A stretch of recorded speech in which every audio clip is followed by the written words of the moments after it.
హరే కృష్ణ. ఈరోజు కర్మయోగం మొదలు పెట్టే ముందు మనం ఒకసారి క్రిందటి వారంలో మనం నేర్చుకున్న సాంఖ్యయోగం అంటే రెండో అధ్యాయం అన్నమాట. ఆ రెండో అధ్యాయంలో విషయాల్ని ఒకసారి మనం ఒక 5 నిమిషాల పాటు మనం వివరించుకుందాం రెండోసారి. ఎందుకంటే ఆ విషయం మనకి అవసరం. ఈ చాప్టర్ లో వెళ్లే ముందు అది కొంచెం చర్చించుకోవడం కూడా అవసరం. దానికి ఒక చిన్న స్టోరీ నేను చెప్తాను. అంటే ఒక భాగవతంలో ఒక లీల, ఒక పాస్ట్ టైం అన్నమాట. అది చాలా నేర్చుకోవాల్సిన అవసరం ఉంది.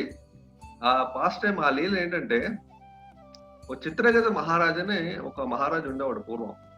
ఆ మహారాజు ఏంటంటే ఈ ప్రపంచానికి ఆయన కింగ్ అన్నమాట, రాజు. ఆయనకి కనీసం ఒక 1000 మంది భార్యలు ఉన్నారు. కాకపోతే 1000 మంది భార్యలకి పిల్లలు లేరు. సో ఆయనకి ఒకే ఒక లోటు. ప్రపంచం అంతా చాలా బాగా పరిపాలిస్తున్నాడు. అన్ని రకాలుగా అభివృద్ధితో ప్రపంచం అంతా నడుస్తుంది, దేశం అంతా నడుస్తుంది. ఏ విధమైన లోటు లేదు. కాకపోతే ఆయనకి ఒకే ఒక లోటు ఏంటంటే, ఆయనకి కొడుకులు లేరు, పిల్లలు లేరు. పిల్లలు లేకపోవడం వల్ల ఆయనకి ఎంతమంది భార్యలున్నా పిల్లలు లేకపోతే ఆయనకి తన నెక్స్ట్ తర్వాత వారసుడు ఎవరు అని ఆయనకి తెలియటం లేదు. ఆ విధంగా ఆయన ఎప్పుడు దిగులుగా ఉండేవాడు. ఒకసారి ఆ రాజ్యానికి నారదముని, పర్వతముని వీళ్ళిద్దరూ ఒకసారి వస్తారు. అంటే ఆ రాజ్యంలో ఒకసారి చిత్రగత మహారాజుని కలవడానికి ఒకసారి వస్తారు. వీళ్ళిద్దరూ చిత్రగత మహారాజు కలిసి అన్ని విషయాలు అడిగి ఈ విషయం కూడా వాళ్ళు తెలుసుకుంటారు. ఆయనకి పిల్లలు లేరు, చాలా దిగులుగా ఉన్నాడని. సో అప్పుడు వాళ్ళు ఏం చేస్తారంటే, అప్పుడు ఆ పర్వతముని అంటాడు ఆయన, ఓకే నేను నీకు పిల్లల్ని ఇస్తాను, కాకపోతే ఆ పిల్లలు నీ కొడుకుని ఇస్తాను నేను, ఆ కొడుకే నీకు ఒక దుఃఖాన్ని కూడా తీసుకొస్తాడు. అంటే ఏంటి, నువ్వు కొడుకు పుట్టడం వల్ల ఆనందాన్ని కలుగుతుంది, తర్వాత ఆ కొడుకు వల్ల నీకు దుఃఖం కూడా కలుగుతుంది అని చెప్తాడు. అంటే ఈ విషయం తెలుసుకోగానే ఓకే, ఆ కొడుకు కొంతకాలం ఆనందంగా ఉంటాను కదా, కొడుకు వల్ల దుఃఖం కూడా కలుగుతుందా, దుఃఖమో తెలియదు. కాకపోతే ఆయన ఒప్పుకొని ఆ పిల్లల్ని ఇమ్మంటాడు, అంటే ఆ వరాన్ని ఇమ్మంటాడు, ఇస్తాడు. అప్పుడు ఆయనకి పెద్ద భార్య ఒకటి ఉంటుంది. ఆ పెద్ద భార్యని పిలిచి ఆయన చెప్తాడు పర్వతమని, మీ పెద్ద భార్యకి నేను ఒక పాయసం ఇస్తున్నాను, అది మీ పెద్ద భార్యని స్వీకరించమని చెప్పండి అంటాడు. ఆయన స్వీకరించి చెప్పడంటే అప్పుడు ఆయన తీసుకెళ్లి ఆ పెద్ద భార్యకి ఇస్తాడు. అది ఆయన తాగిన తర్వాత ఆవిడకి కొన్నాళ్ళ తర్వాత గర్భం దాలుస్తుంది. ఆవిడ గర్భం దాల్చిన తర్వాత కొడుకు పుడతాడు. కొడుకు పుట్టిన తర్వాత రాజ్యంలో అందరూ కూడా పండగ చేసుకుంటారు. ఎందుకంటే ఎన్నో సంవత్సరాలు బట్టి ఆ రాజ్యంలో ఆ చిత్రగత మహారాజుకి పిల్లలు లేరు, దేశం అంతా కూడా దిగులుగా ఉంది, ఆ రాజ్యానికి నెక్స్ట్ వారసుడు ఎవరు లేరు అనే ఒక లోటుగా దేశం అంతా ఉన్నప్పుడు, ఈ యొక్క పరిస్థితి, ఈ యొక్క శుభ సమయం చూసి అందరూ కూడా పండగ చేసుకుంటారు. పండగ చేసుకున్న ఆ రాజు, చిత్రగత మహారాజు, చాలా ఆనందంగా పిల్లాడిని పెంచుతూ పెద్ద చేస్తూ, మొదటి నుంచి కూడా ఎప్పుడు ఆ పిల్లాడితోనే ఉంటూ, ఆ కుమారుతోనే ఉంటూ, పెద్ద భార్యతోనే ఉంటూ, అలాగా ఆ రాజు కదా, అనేక మంది భార్యలు, ఎప్పుడు పెద్ద భార్యతో ఉండడం వల్ల ఆ మిగతా భార్యలు ఉంటారు, వాళ్ళకి ఒక విధమైన అసూయ కలుగుతుంది. అసూయ అంటే ఏంటంటే, రాజు ఎప్పుడు మాతోనే ఉండకుండా ఎప్పుడు ఈ మొదటి భార్యతోనే ఉంటున్నాడు, దీనివల్ల మాకు ఆ రాజు యొక్క అసోసియేషన్, సంఘం అనేది మనకి జరగట్లేదు. అందువల్ల ఈ ఏదో విధంగా ఈ పిల్లవాడిని పక్కకి తీసేస్తే రాజు మళ్ళీ మన దగ్గరకు వస్తాడు అని చెప్పి వాళ్ళు ఏం చేస్తారంటే, ఒక ప్లాన్ చేసి ఆ పిల్లవాడికి ఒక విషయంలో మొత్తం విషయం కలిపేసి ఆ పిల్లవాడిని చంపేస్తాడు.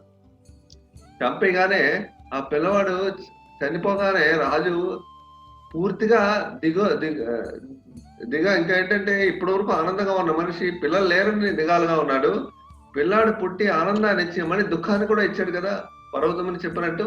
ఆ చిన్న పిల్లాడు ఇంకా పెద్దవాడే అవ్వలేదు, దుఃఖాన్ని కూడా ఇవ్వడంతోనే తను ఇంకా తట్టుకోలేక, మళ్ళీ ఇంకా నాకు పిల్లలే జీవితంలో కలగరు కూడా, ఇలాంటి మళ్ళీ పరిస్థితి మళ్ళీ నాకు వచ్చింది, ఇప్పుడు నేను ఉన్న పిల్లవాడిని ఎలాగా రక్షించుకోవాలి, ఎలాగ మళ్ళీ వీడిని బతికించుకోవాలి, మళ్ళీ నాకు జీవితమే ముందు లేదా, ఇప్పటి వరకు నాకు జీవితం ఉంది, నా దేశానికి నా రాజ్యానికి వారసుడు ఉన్నాడు అని చెప్పి ఒక ఉద్దేశంతోనే ఆనందంగా ఉన్నాను, ఇప్పుడు వీడు పోయాడు, ఇప్పుడు నా పరిస్థితి ఏమిటి అని ఏడుస్తూ ఉంటాడు. ఏడుస్తూ ఉంటే అదే పర్వతముని నారదముని రెండోసారి వస్తారు ఆ రాజ్యానికి.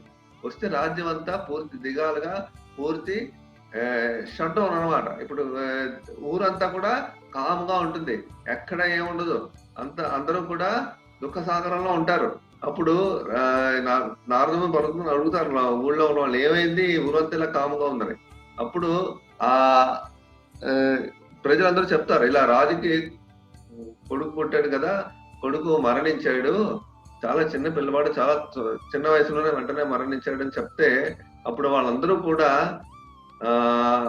బాధపడుతూ ఉంటారు. అప్పుడు ఈ నారదముని పర్వతముని అంటాడు, అప్పుడు నేను చెప్పాను కదా నీ కొడుకు అని దుఃఖాన్ని కూడా తీసుకొస్తాడని, అయితే ఒకసారి కలుద్దాం రాజుకి వెళ్ళి అని చెప్పి ఇద్దరు రాజుకి కలుస్తారు. రాజు కలిసిన తర్వాత చిత్రకేతు మహారాజు వాళ్ళ కాళ్ళ ఓడిపోయి, మీరే నా కొడుకుని ఇచ్చారు, మళ్ళీ మీరే నన్ను వాడిని బతికించాలి, మీరే మాకు మళ్ళీ మార్గాన్ని చూపించాలి అని చెప్పి ఆయన ప్రాధేయపడతాడు. ప్రాధేయపడిన తర్వాత చిత్రకేతు మహారాజు యొక్క ప్రాధేయతను చూసి వెంటనే పర్వతముని ఏం చేస్తాడు, ఒప్పుకుంటాడు.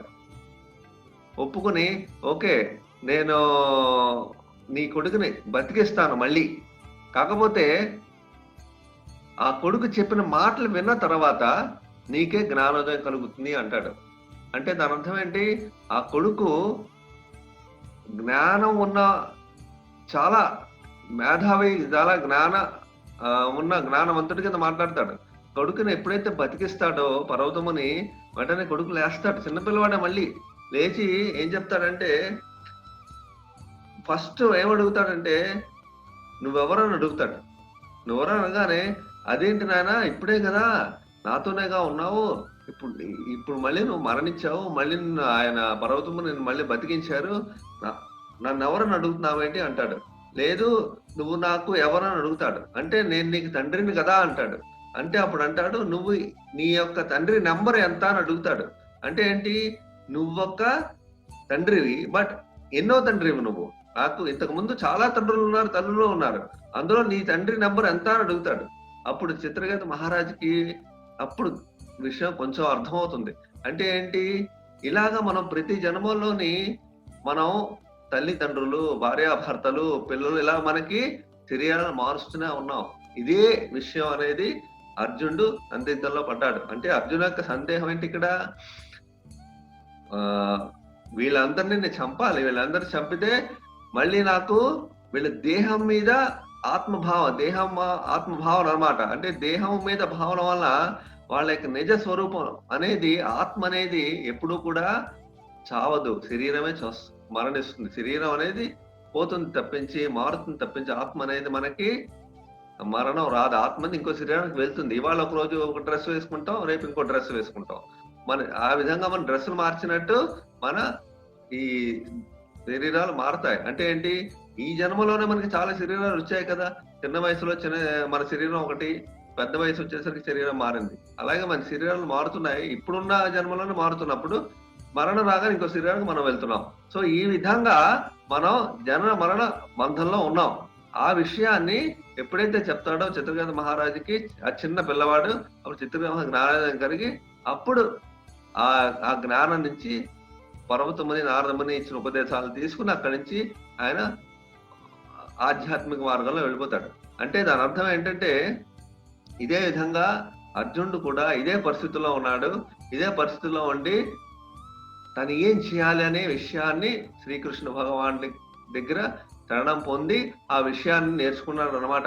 ఇప్పుడు ఈ యొక్క 3వ చాప్టర్ బిగినింగ్ లో ఒక చిన్న సందేహం పడింది. ఎప్పుడు 2వ చాప్టర్ లో భగవద్గీత మొదలైంది, 12వ శ్లోకం 11వ శ్లోకంలో మొదలైంది భగవద్గీత. శ్రీకృష్ణుడు ఆల్రెడీ గురువు కింద స్థానం తీసుకుని అర్జునుడికి భగవద్గీత చెప్తున్నాడు.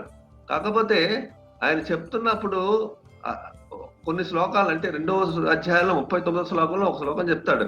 ఆయన ఏమంటాడంటే, అర్జున నేను ఇప్పటి వరకు నీకు ఈ సాంఖ్యయోగం అంటే ఏంటి, నీవు శరీరాన్ని కావు, నీవు జీవుడివి, ఆత్మవి, అందువల్ల ఈ ఆత్మ లక్షణాలు, ఆత్మ అంటే స్పిరిచువల్ అన్నమాట, ఆధ్యాత్మిక జీవుడు. ఆధ్యాత్మిక జీవుడికి ఎప్పుడు కూడా ఈ శారీరంతో సంబంధం ఉండదు. అందువల్ల శరీరాన్ని తను అనుకుని ఈ శరీర భావంతో జన్మంతా జీవుడు నడుస్తాడు తప్పించి యాక్చువల్‌గా జీవుడు అనేది శరీరానికి కాడు. అలాగే శరీరానికి సంబంధం ఉండదు.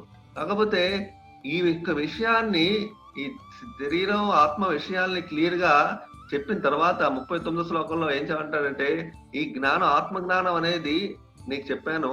అలాగే నువ్వు ఈ జీవిత లక్ష్యం సాధించడానికి కర్మయోగం ద్వారా కూడా నేను నీకు చెప్తాను. అది కూడా ఒక మార్గం చెప్తాను అంటాడు. అంటే ఏంటి?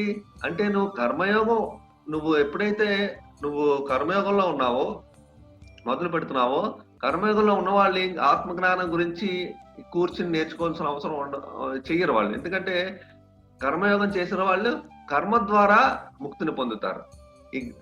ఈ ఆత్మజ్ఞానం ఉన్న వాళ్ళు వేదాధ్యయనం, ఆత్మల ద్వారా ముక్తి పొందుతారు.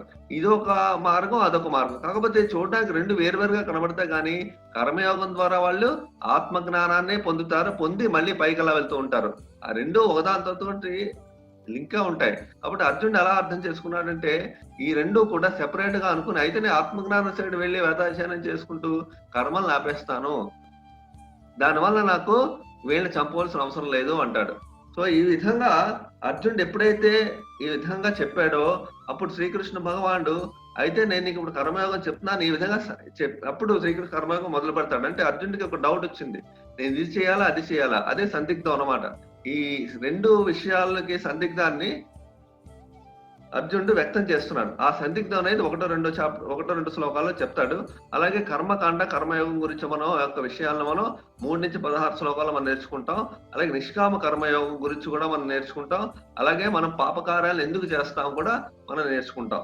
సో ఇప్పుడు మనం ఈ మూడవ చాప్టర్ లో ఈ శ్లోకం మనం నేర్చుకోబోతున్నాం. ఈ మూడో చాప్టర్లో ఈ శ్లోకం ఫస్ట్ శ్లోకం ఏంటంటే, ఈ శ్లోకాన్ని ఒకసారి చదువుతాను, మీరందరూ కూడా నేను ఒక్కొక్క లైన్ కి ఒక 10 సెకండ్లు టైం గ్యాప్ ఇస్తాను, మీరు ఒకసారి రిపీట్ చేయండి. దాని తర్వాత నేను కూడా రెండవ లైన్కి వెళ్తాను. ఈ విధంగా శ్లోకం 3 సార్లు నేను చదువుతాను, మీరు కూడా రిపీట్ చేయండి. అర్జున ఉవాచ జ్యాయసి చేత్ కర్మణస్తే మతా బుద్ధిర్జనార్దన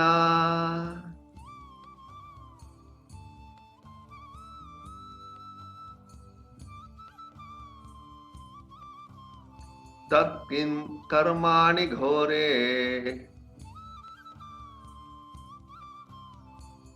నియోజయసి కేశవ జ్యాయసి చేత్ కర్మణస్తే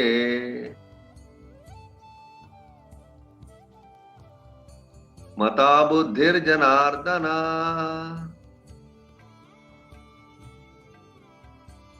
తత్కిం కర్మాణి ఘోరే నియోజయసి కేశవ జ్యాయసి చేత్ కర్మణస్తే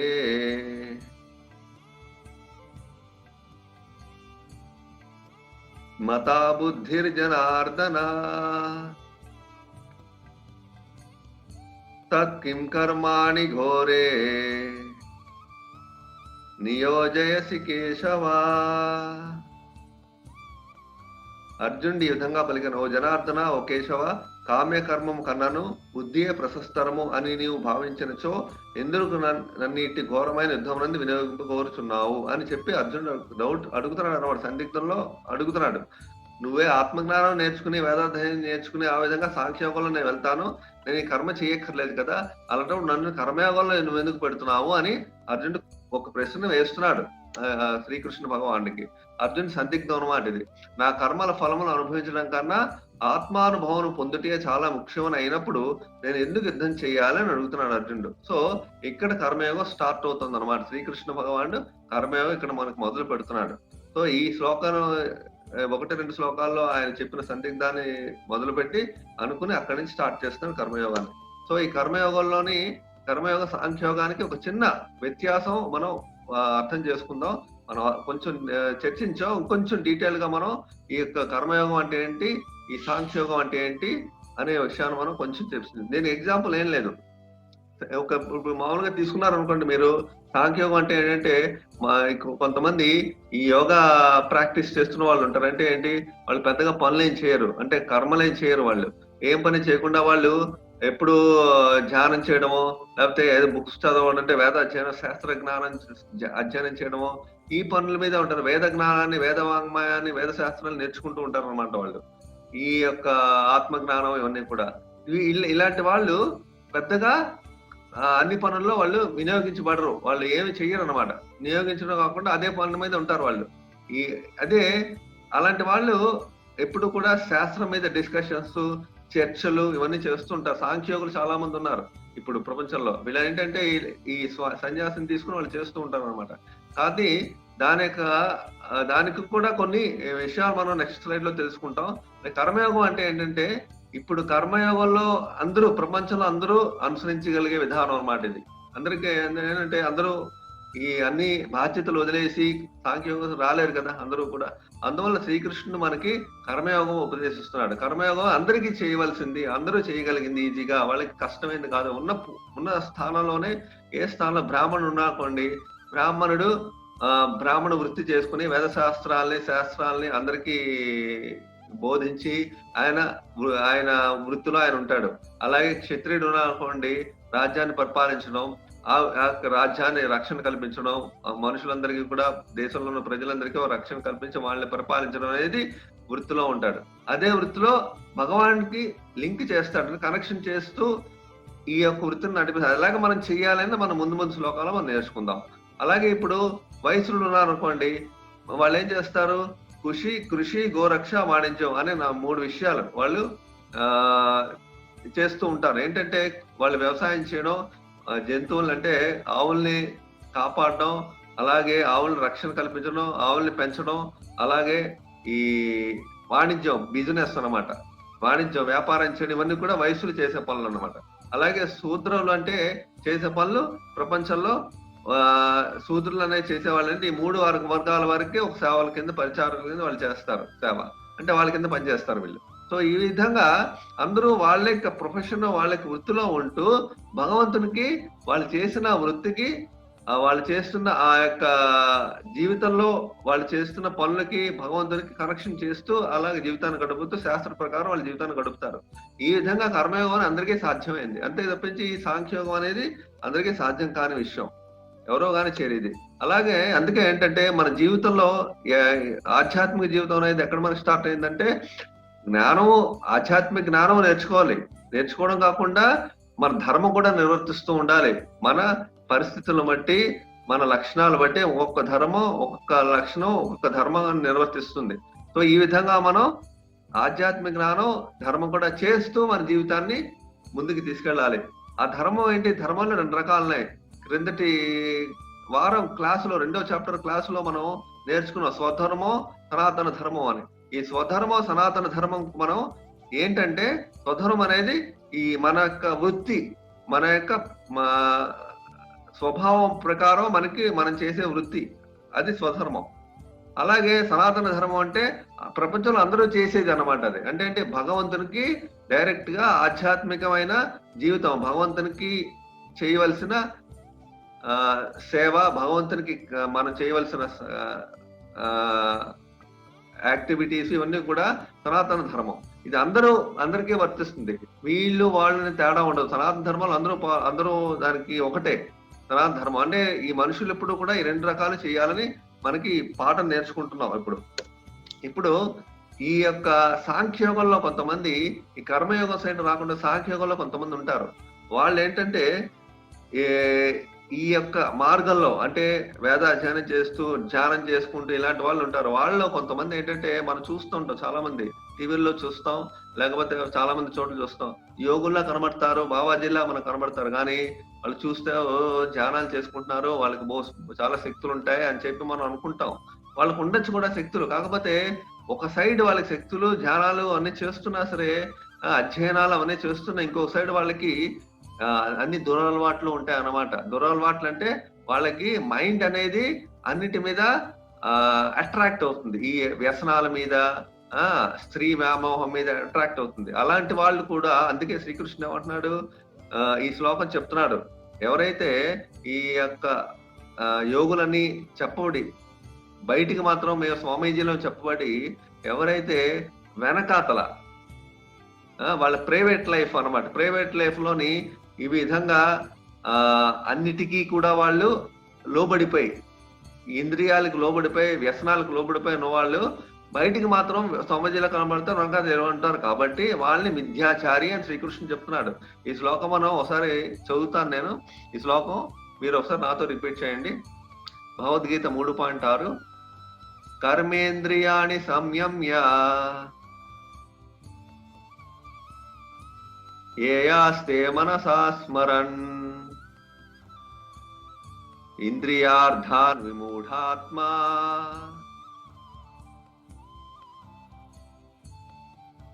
మిథ్యాచారస ఉచ్యతే.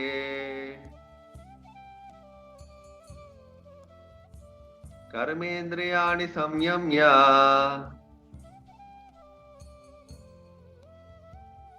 ఏయాస్తే మనసా స్మరన్ ఇంద్రియార్థాన్ విమూఢాత్మా మిథ్యాచారః స ఉచ్యతే. కర్మేంద్రియాణి సంయమ్య ఏయాస్తే మనసా స్మరన్ ఇంద్రియార్థాన్ విమూఢాత్మా మిథ్యాచారః స ఉచ్యతే. సో ఈ శ్లోకంలో ట్రాన్స్లేషన్ మనం చదువుదాం. కర్మేంద్రియములు నిగ్రహించినను మనస్సు ఇంద్రియార్థములను మగ్నమై ఉండువాడు నిశ్చయముగా తాను మోసగించుకొనుచు మిథ్యాచారి అనబడును. సో మనం ఎవరిని చూస్తామో వాళ్ళకి ఒక సైడ్ దురలవాట్లు ఉన్నా సరే వాళ్ళని శ్రీకృష్ణుడు చెప్తున్నాడు. ఇప్పుడు ఫోటో చూడండి, ఇక్కడ ఆయన ధ్యానం చేస్తూ కూర్చుంటున్నాడు. కాకపోతే మనసు మాత్రం అనేక రకాలుగా పరిగెడుతుంది. మనసులో అనేక రకాల ఆలోచనలు వస్తున్నాయి. మనసు అనేక రకాలుగా అట్రాక్ట్ అవుతుంది. అందుకే దానికి కారణం ఏంటి? మన హృదయం అనేది శుద్ధంగా లేదని అర్థం అనమాట. హృదయంలో అనేక రకాల కోరికలు, వాంఛలు ఉన్నాయి. అందుకే మనసులో బయటకు వస్తున్నాయి. అందుకే హృదయం శుద్ధంగా లేనప్పుడు సన్యాసం అనేది తీసుకుని సోమాజిగా బాబాలు చేయవలసిన అవసరం మనకు లేదు. శుభ్రంగా మనం పక్క ఫోటో చూడండి. ఈ పక్క ఫోటోలోని తన పని తన వృత్తి చేసుకుంటూ, హృదయపూర్వకంగా సిన్సియర్ గా వృత్తి చేసుకుంటూ తన వృత్తిని భగవంతుడికి కనెక్ట్ చేస్తూ కర్మయోగంలో ఉన్నాడు. సో ఈ విధంగా చేసిన వాడు భగవంతుడు, ఈ విధంగా చేసిన వాడిని భగవంతుడు ఒప్పుకుంటున్నాడు. కానీ ఈ విధంగా మిథ్యాచారం అయిన వాడిని ఒప్పుకోవట్లేదు శ్రీకృష్ణుడు ఇక్కడ. సో ఈ విధంగా అందరికీ సాధ్యమైంది అంటే కర్మయోగంలో ప్రవర్తించడం. సో ఈ విధంగా చేయమని భగవంతుడు అందరికీ ఉపదేశాన్ని ఇస్తున్నాడు. అందుకే ఈ విషయాన్ని మనం ఇక్కడ తెలుసుకుంటున్నాం అనమాట. నెక్స్ట్ అంటే ఏంటి?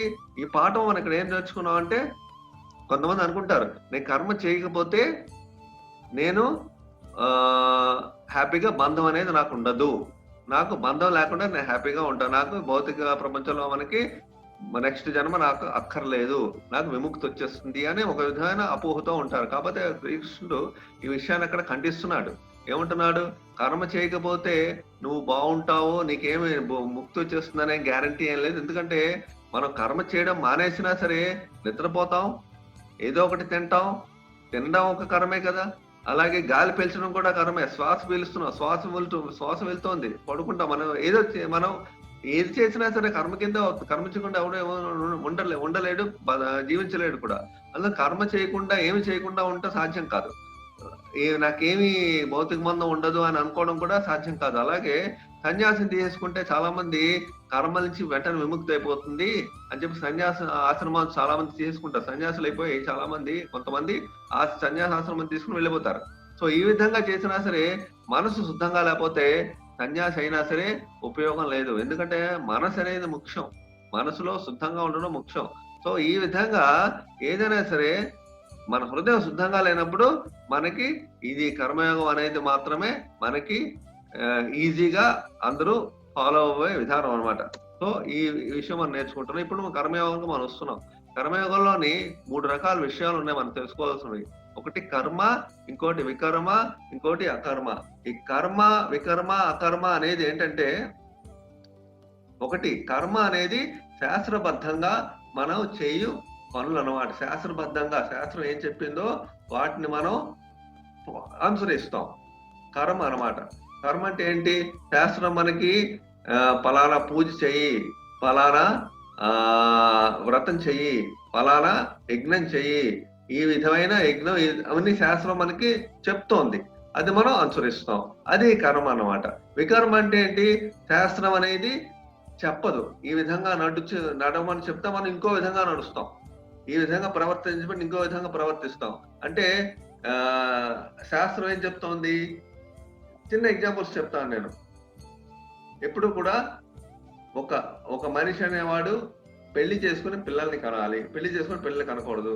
అలాగే మనిషి ఒక ఫ్యామిలీ మ్యాన్ అంటే సంసారంలో ఉన్నవాడు తల్లిదండ్రులు చూసుకోవడం, పిల్లల్ని బాధ్యతాయుతంగా పిల్లల్ని పెంచుకోవడం, అలాగే పిల్లలకి విద్యాబుద్ధులు నేర్పి పిల్లల్ని ఆధ్యాత్మిక జీవితంలో నడిపించడం, ఇవన్నీ కూడా శాస్త్రబద్ధంగా చెప్పిన ఉపదేశాలు. అలాగే సంస్కారాలు చేయాలి. పుట్టిన తర్వాత ఒక సంస్కారం ఉంటుంది. ఇవన్నీ ఏంటి? పుట్టిన తర్వాత ఒక్కొక్క దానికి సంస్కారం ఉంటాయి. నామకరణ ఉత్సవం, ఓకే, అలాగే ఈ చదువుకి అంటే అక్షరాభ్యాసం, అలాగే వివాహ మహోత్సవం, ఇవన్నీ కూడా ఉపనయన మహోత్సవం, అలాగే గర్భాధాన సంస్కారం, ఇవన్నీ సంస్కారాలు ప్రతి వాళ్ళకి ఉంటాయి. ఇవన్నీ శాస్త్రబద్ధంగా చెప్పండి, ఇవన్నీ కర్మలు, ఇవన్నీ మనం చేయాలి. సో ఇవన్నీ మనం చేస్తాం కాబట్టి శాస్త్రబద్ధంగా వీటిని కర్మలు అంటాం. సో ఈ శాస్త్రబద్ధంగా నడిస్తే కర్మ. వికర్మ అంటే శాస్త్రానికి విరుద్ధంగా నడచడం, పెళ్లి చేసుకోకుండా పిల్లలు కనడం, పెళ్లి చేసుకోకుండా ఎవరితో సంబంధం పెట్టుకోవడం, శాస్త్రం దానివల్ల మనకి అలాగే దానివల్ల ఏంటంటే పిల్లలకి సరిగ్గా సంస్కారాలు చేయకపోవడం, శాస్త్రానికి విరుద్ధం అన్నమాట. వాటి వల్ల సరిగ్గా అభివృద్ధి రాదు. సో వికర్మ అలా కాకుండా వికర్మలో కూడా చాలా ఇంకో విషయంగా ఉంటాయి. ఏంటంటే ఏదైతే చేయకూడదు అది మనం చేస్తాం, దానివల్ల మనకి నష్టము, బాధలు, చెడు ఫలితాలు అవన్నీ మనకి లభిస్తాయి. ఇవన్నీ కూడా మనం వికర్మ అన్నమాట. అకర్మ అంటే ఏంటంటే భగవంతునికి భక్తియుక్త సేవ చేయడం. అంటే దీనికి బంధం అనేది ఉండదు. కర్మకి వికర్మకి బంధం అనేది ఉంటుంది, అలాగే అకర్మకి బంధం ఉండదు. అకర్మకి ఎప్పుడూ బంధం అనేది ఉండదు.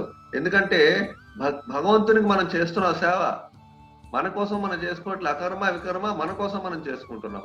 ఈ అకర్మ వికర్మ మన కోసం చేసుకుంటున్నాం, కర్మ వికర్మ మన కోసం చేసుకుంటున్నాం, అకర్మ అనేది భగవంతుని కోసం మనం చేసుకుంటున్నాం.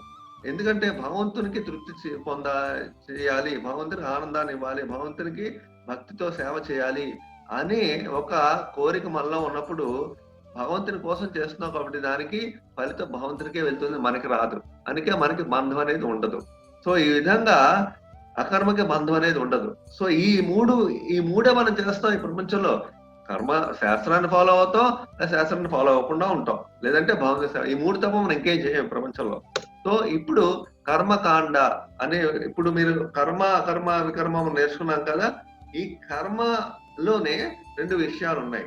ఏంటంటే కర్మని చేసేవాళ్ళు అంటే ఒకళ్ళు శాస్త్రబద్ధంగా వాళ్ళు చేస్తారు, కాకపోతే దాంట్లో శాస్త్రబద్ధంగా రెండు విషయాలు దాంట్లో ఉన్నాయి. అందుకే కర్మకాండ అంటాం, కర్మ యోగము అంటాం. కర్మ కాండ అంటే ఏంటంటే నాకు శాస్త్రబద్ధంగా ఎవరైతే చేస్తారో వాళ్ళు కర్మ కాండ చేస్తారు, కాకపోతే వాళ్ళకి ఫలితం అనేది వాళ్ళు ఎక్స్పెక్ట్ చేస్తారు. ఇప్పుడు చిన్న ఎగ్జాంపుల్ చెప్తాను నేను. ఈ ప్రపంచంలోని చదువు బాగా రావాలి, మంచి ఉద్యోగం రావాలి, మంచి అందమైన భార్య రావాలి, అలాగే మంచి సిరి సంపదలు రావాలి, ఇవన్నీ కూడా మనుషులు కోరుకుంటారు ఈ ప్రపంచంలో. వీళ్ళందరూ ఏం చేస్తారు? కొంతమంది శాస్త్రబద్ధంగా వెళ్ళి అనేక రకాల పూజలు కానీ, వ్రతాలు కానీ, యజ్ఞాలు కానీ, యాగాలు కానీ చేస్తారు. వీళ్ళు అవన్నీ చేస్తున్నప్పుడు వాళ్ళకి ఫలితం వస్తుంది, అంటే ఏంటి? ఇవన్నీ ఎందుకు చేస్తున్నాం అంటే ఫలితం కోసం మనం చేస్తున్నాం. అదే కర్మకాండ అన్నమాట. ఫలితం కోసమే చేస్తున్నాము, ఇంకే విధంగా మనకి ఆసక్తి లేదు, ఇంకే విధమైన మనకి మనం ఎక్స్పెక్ట్ చేయట్లేదు, ఓన్లీ ఫలితం వస్తే చాలు మనకి. అది కర్మకాండ. కర్మకాండలో చాలా విధాలు ఉన్నాయి. ఇంకేంటంటే ఈ ప్రపంచంలో మనం ఆనందంగా బతకడానికి కర్మకాండలో మనం ఉంటాం.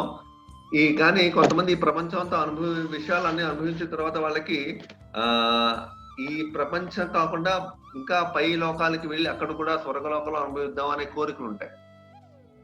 సో ఈ విధంగా వాళ్ళు అనేక రకాలుగా అనేక రకాలైన హోమాలు, అనేక రకాలైన యజ్ఞాలు ఉన్నాయి పై లోకాలకు వెళ్ళడానికి. అంటే జ్యోతిష్ఠోమ యోగం, యజ్ఞం ఇలాంటి యాగాలు ఉన్నాయి. ఇవి చేస్తే ఏమవుతుందంటే దేవలోకం వెళ్ళడానికి అవకాశం వస్తుంది. సో వాళ్ళు అవి కూడా చేస్తారు దేవలోకం వెళ్ళడానికి. సో ఈ విధంగా చేసి పై లోకాలకు వెళ్తారు. కాకపోతే పై లోకానికి వెళ్ళడం అనేది ఆ పుణ్యం ఉన్నంత వరకు అక్కడ ఉంటే మళ్ళీ తిరిగి వెనక్కి వచ్చేయడం అనమాట.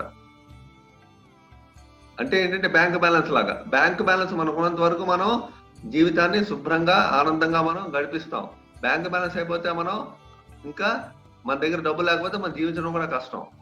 మనం తిరిగి బిచ్చగాడు అయిపోతాం. అలాగే కర్మకాండలో ఈ యజ్ఞాల యాగాలు చేసి దేవలోకంకి వెళ్ళి అక్కడి నుంచి మళ్ళీ మనం తిరిగి అది మన పుణ్యం కంప్లీట్ అయిపోతే మళ్ళీ తిరిగి మనకు వచ్చేస్తుంది. అందుకే శ్రీకృష్ణ భగవానుడు ఒక శ్లోకం చెప్తాడు 8వ చాప్టర్ లో భగవద్గీతలో, ఆ బ్రహ్మ భూనాల్లోక పునరావృత్తును అర్జున. అర్జున, బ్రహ్మలోకం వరకు నువ్వు వెళ్ళినా సరే, అక్కడైనా సరే ఆ పుణ్యం అయితే మళ్ళీ తిరిగి వెనక్కి వచ్చేస్తావు అర్జున అంటాడు. అంటే క్షీణే పుణ్యే మత్యలోకం విశంతి అని చెప్తాడు. అంటే మనకి ఎప్పుడైనా సరే ఆ పుణ్యం పోయిందంటే మళ్ళీ తిరిగి వెనక్కి వచ్చేస్తాం. ఈ మత్యలోకం అంటే మానవలోకం, భూలోకం ఇక్కడికి వచ్చేస్తాం. సో ఈ కర్మకాండ పరిస్థితి ఇదనమాట. కానీ కర్మయోగం అంటే ఏంటంటే మనం కర్మని ఫలితాన్ని ఆశిస్తాం. అంటే మనం చేసే పనులకి ఆశిస్తాం. కాకపోతే అక్కడ మనం భగవంతుడిని పొందాలి, భగవంతుడికి ఆశ్రయించాలి, భగవంతుడిని మనం దగ్గరికి వెళ్ళాలి. అంటే ఈ విధమైన భగవంతుడికి లింక్ ఉంటుందన్నమాట. ఆ లింక్ పెడుతూ భగవంతుడికి మనం అర్పణ చేయడం మొదలు పెడతాం. మనం చేసింది భగవంతుడికి అర్పణ చేయడం మొదలు పెడతాం. సో ఈ విధంగా కర్మాన్ని భగవంతుడికి సమర్పించడానికి మనం ఆలోచించి చేస్తాం. ఈ విధంగా భగవంతుడికి లింక్ పెట్టడాన్ని కర్మ యోగం. యోగం అంటే ఏంటంటే భగవంతునికి కనెక్ట్ చేయడం అనమాట. మనం చేసే ప్రతి పని భగవంతుని కనెక్ట్ చేస్తే యోగం అవుతుంది అనమాట. యోగం అంటే దాని అర్థం అదే, భగవంతుని కనెక్ట్ చేస్తే శ్రీకృష్ణ భగవానుడు విష్ణుకి కనెక్ట్ చేస్తేనే యోగం అవుతుంది. ఇంకా విష్ణు కనెక్ట్ చేయకపోతే యోగం కాదు అది. అందుకే కర్మని కనెక్ట్ చేస్తే కర్మయోగం అవుతుంది అనమాట.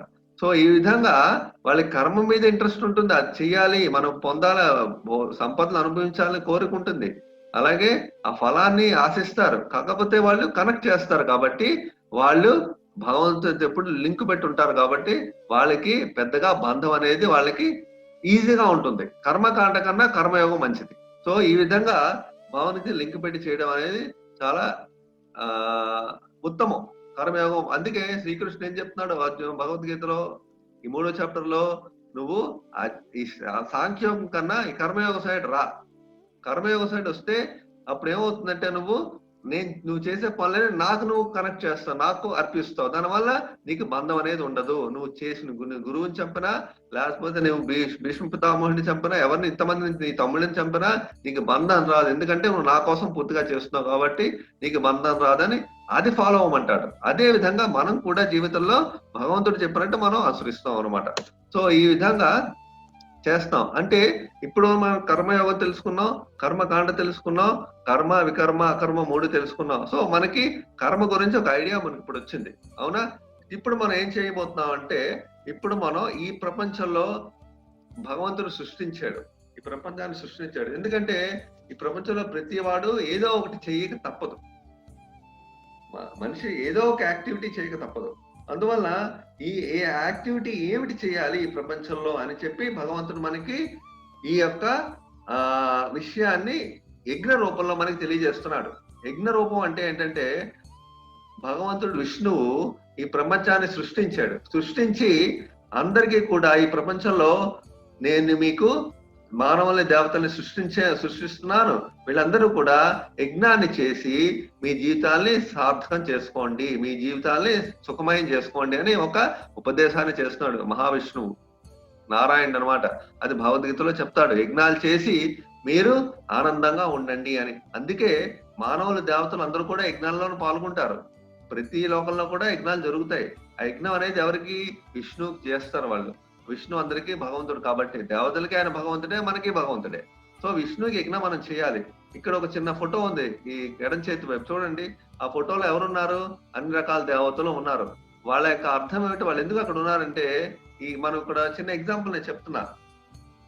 ఇప్పుడు ప్రపంచంలోని అన్ని దేశాలను, ఒక్కొక్క దేశానికి ఒక ప్రైమ్ మినిస్టర్, అనేక రకాల మినిస్టర్స్ ఉన్నారు. ఈ మినిస్టర్స్ ఏం చేస్తారు? వాళ్ళ యొక్క డ్యూటీ ఏంటి అంటే, fire department, home department, water department, finance department, defence department, అన్ని డిపార్ట్మెంట్ ఒక గవర్నమెంట్ లో ఇండియాలో ఉన్నాయి కదా. ఈ ఒక్కొక్క డిపార్ట్మెంట్ ఒక మినిస్టర్ ఉన్నాడు కదా. ఈ మినిస్టర్లు వాళ్ళ రెస్పాన్సిబిలిటీ వాళ్ళు చేస్తారు, బాధ్యత చేసి ఈ దేశానికి అన్ని రకాల సౌకర్యాలని కల్పిస్తారు. అది వాళ్ళ డ్యూటీ, అవునా కదా. వాళ్ళకి ఒక ప్రైమ్ మినిస్టర్ ఉన్నాడు. ఓకే, ఈ విధంగా ఈ దేశాన్ని నడిపించడానికి ఎంత రెస్పాన్సిబుల్ పర్సన్స్ అవసరం, అన్ని రకాల ఫెసిలిటీస్ ప్రపంచంలో ఈ దేశంలో ఉన్న మనుషులందరికీ సప్లై చేయడానికి ఒక మినిస్టర్స్, ఒక రెస్పాన్సిబుల్ పీపుల్ ఎలా అవసరమో, అలాగే ఈ మొత్తం సృష్టిని నడిపించడానికి కూడా రెస్పాన్సిబుల్ పర్సన్స్ ఉన్నారు. వాళ్లే ఈ దేవతలు అన్నమాట. వాళ్లే దేవతలు. భగవంతుడు నిన్ను నియమిస్తాడు, వాళ్ళని ఆయన సృష్టిస్తాడు. అదే చెప్తాడు, అహం ఆది దేవానాం అహం సర్వస్య ప్రభో మత్తః సర్వం ప్రవర్తతే అని భగవద్గీతలో చెప్తాడు. అంటే నా నుంచే మొత్తం వస్తుంది, నేనే మొత్తాన్ని సృష్టిస్తున్నా, నా నుంచే మొత్తం బయటకు వస్తుంది. లోకాలు బయటకు వస్తాయి, దేవతలు బయటకు వస్తారు, అందరి సృష్టి అంతా ఆయన నుంచే జరుగుతుంది అనమాట. సో ఈ యొక్క సృష్టి ఎలా జరుగుతుంది అనేది ఇంకా ముందు చాప్టర్లు ఉన్నాయి, మనం అర్థం చేసుకుందాం ఆ విషయాల్ని. సో ఇప్పుడు ఈ సృష్టి ఎలా చేస్తున్నాడని, ఈ యొక్క దేవత సృష్టించి ఈ ప్రపంచాన్ని ఈ విశ్వం అనేది ఉంది. విశ్వంలో చాలా 14 లోకాలు ఉన్నాయి. ఈ 14 లోకాల్లో పై లోకాల్లో ఉంటారు దేవతలు. వాళ్ళు ప్రపంచం ఈ విశ్వాన్ని నడిపిస్తూ ఉంటారు.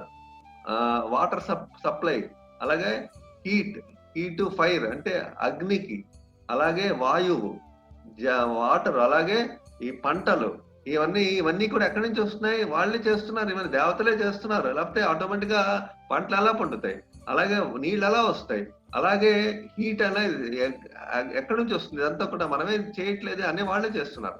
మనం అనుభవిస్తున్నాం అంతే. ఇది మనం అనుభవిస్తున్నాం. ఇప్పుడు చిన్న ఎగ్జాంపుల్ మీరే అర్థం చేసుకుంటారు. ఈ ప్రపంచంలో మనకి, ఈ ప్రపంచంలో మనం వెళ్ళిపోతున్నాం. అంటే మనం వచ్చే ముందు దేన్ని మనం తీసుకురాలేదు, వెళ్ళిపోతున్నాం మరణించి.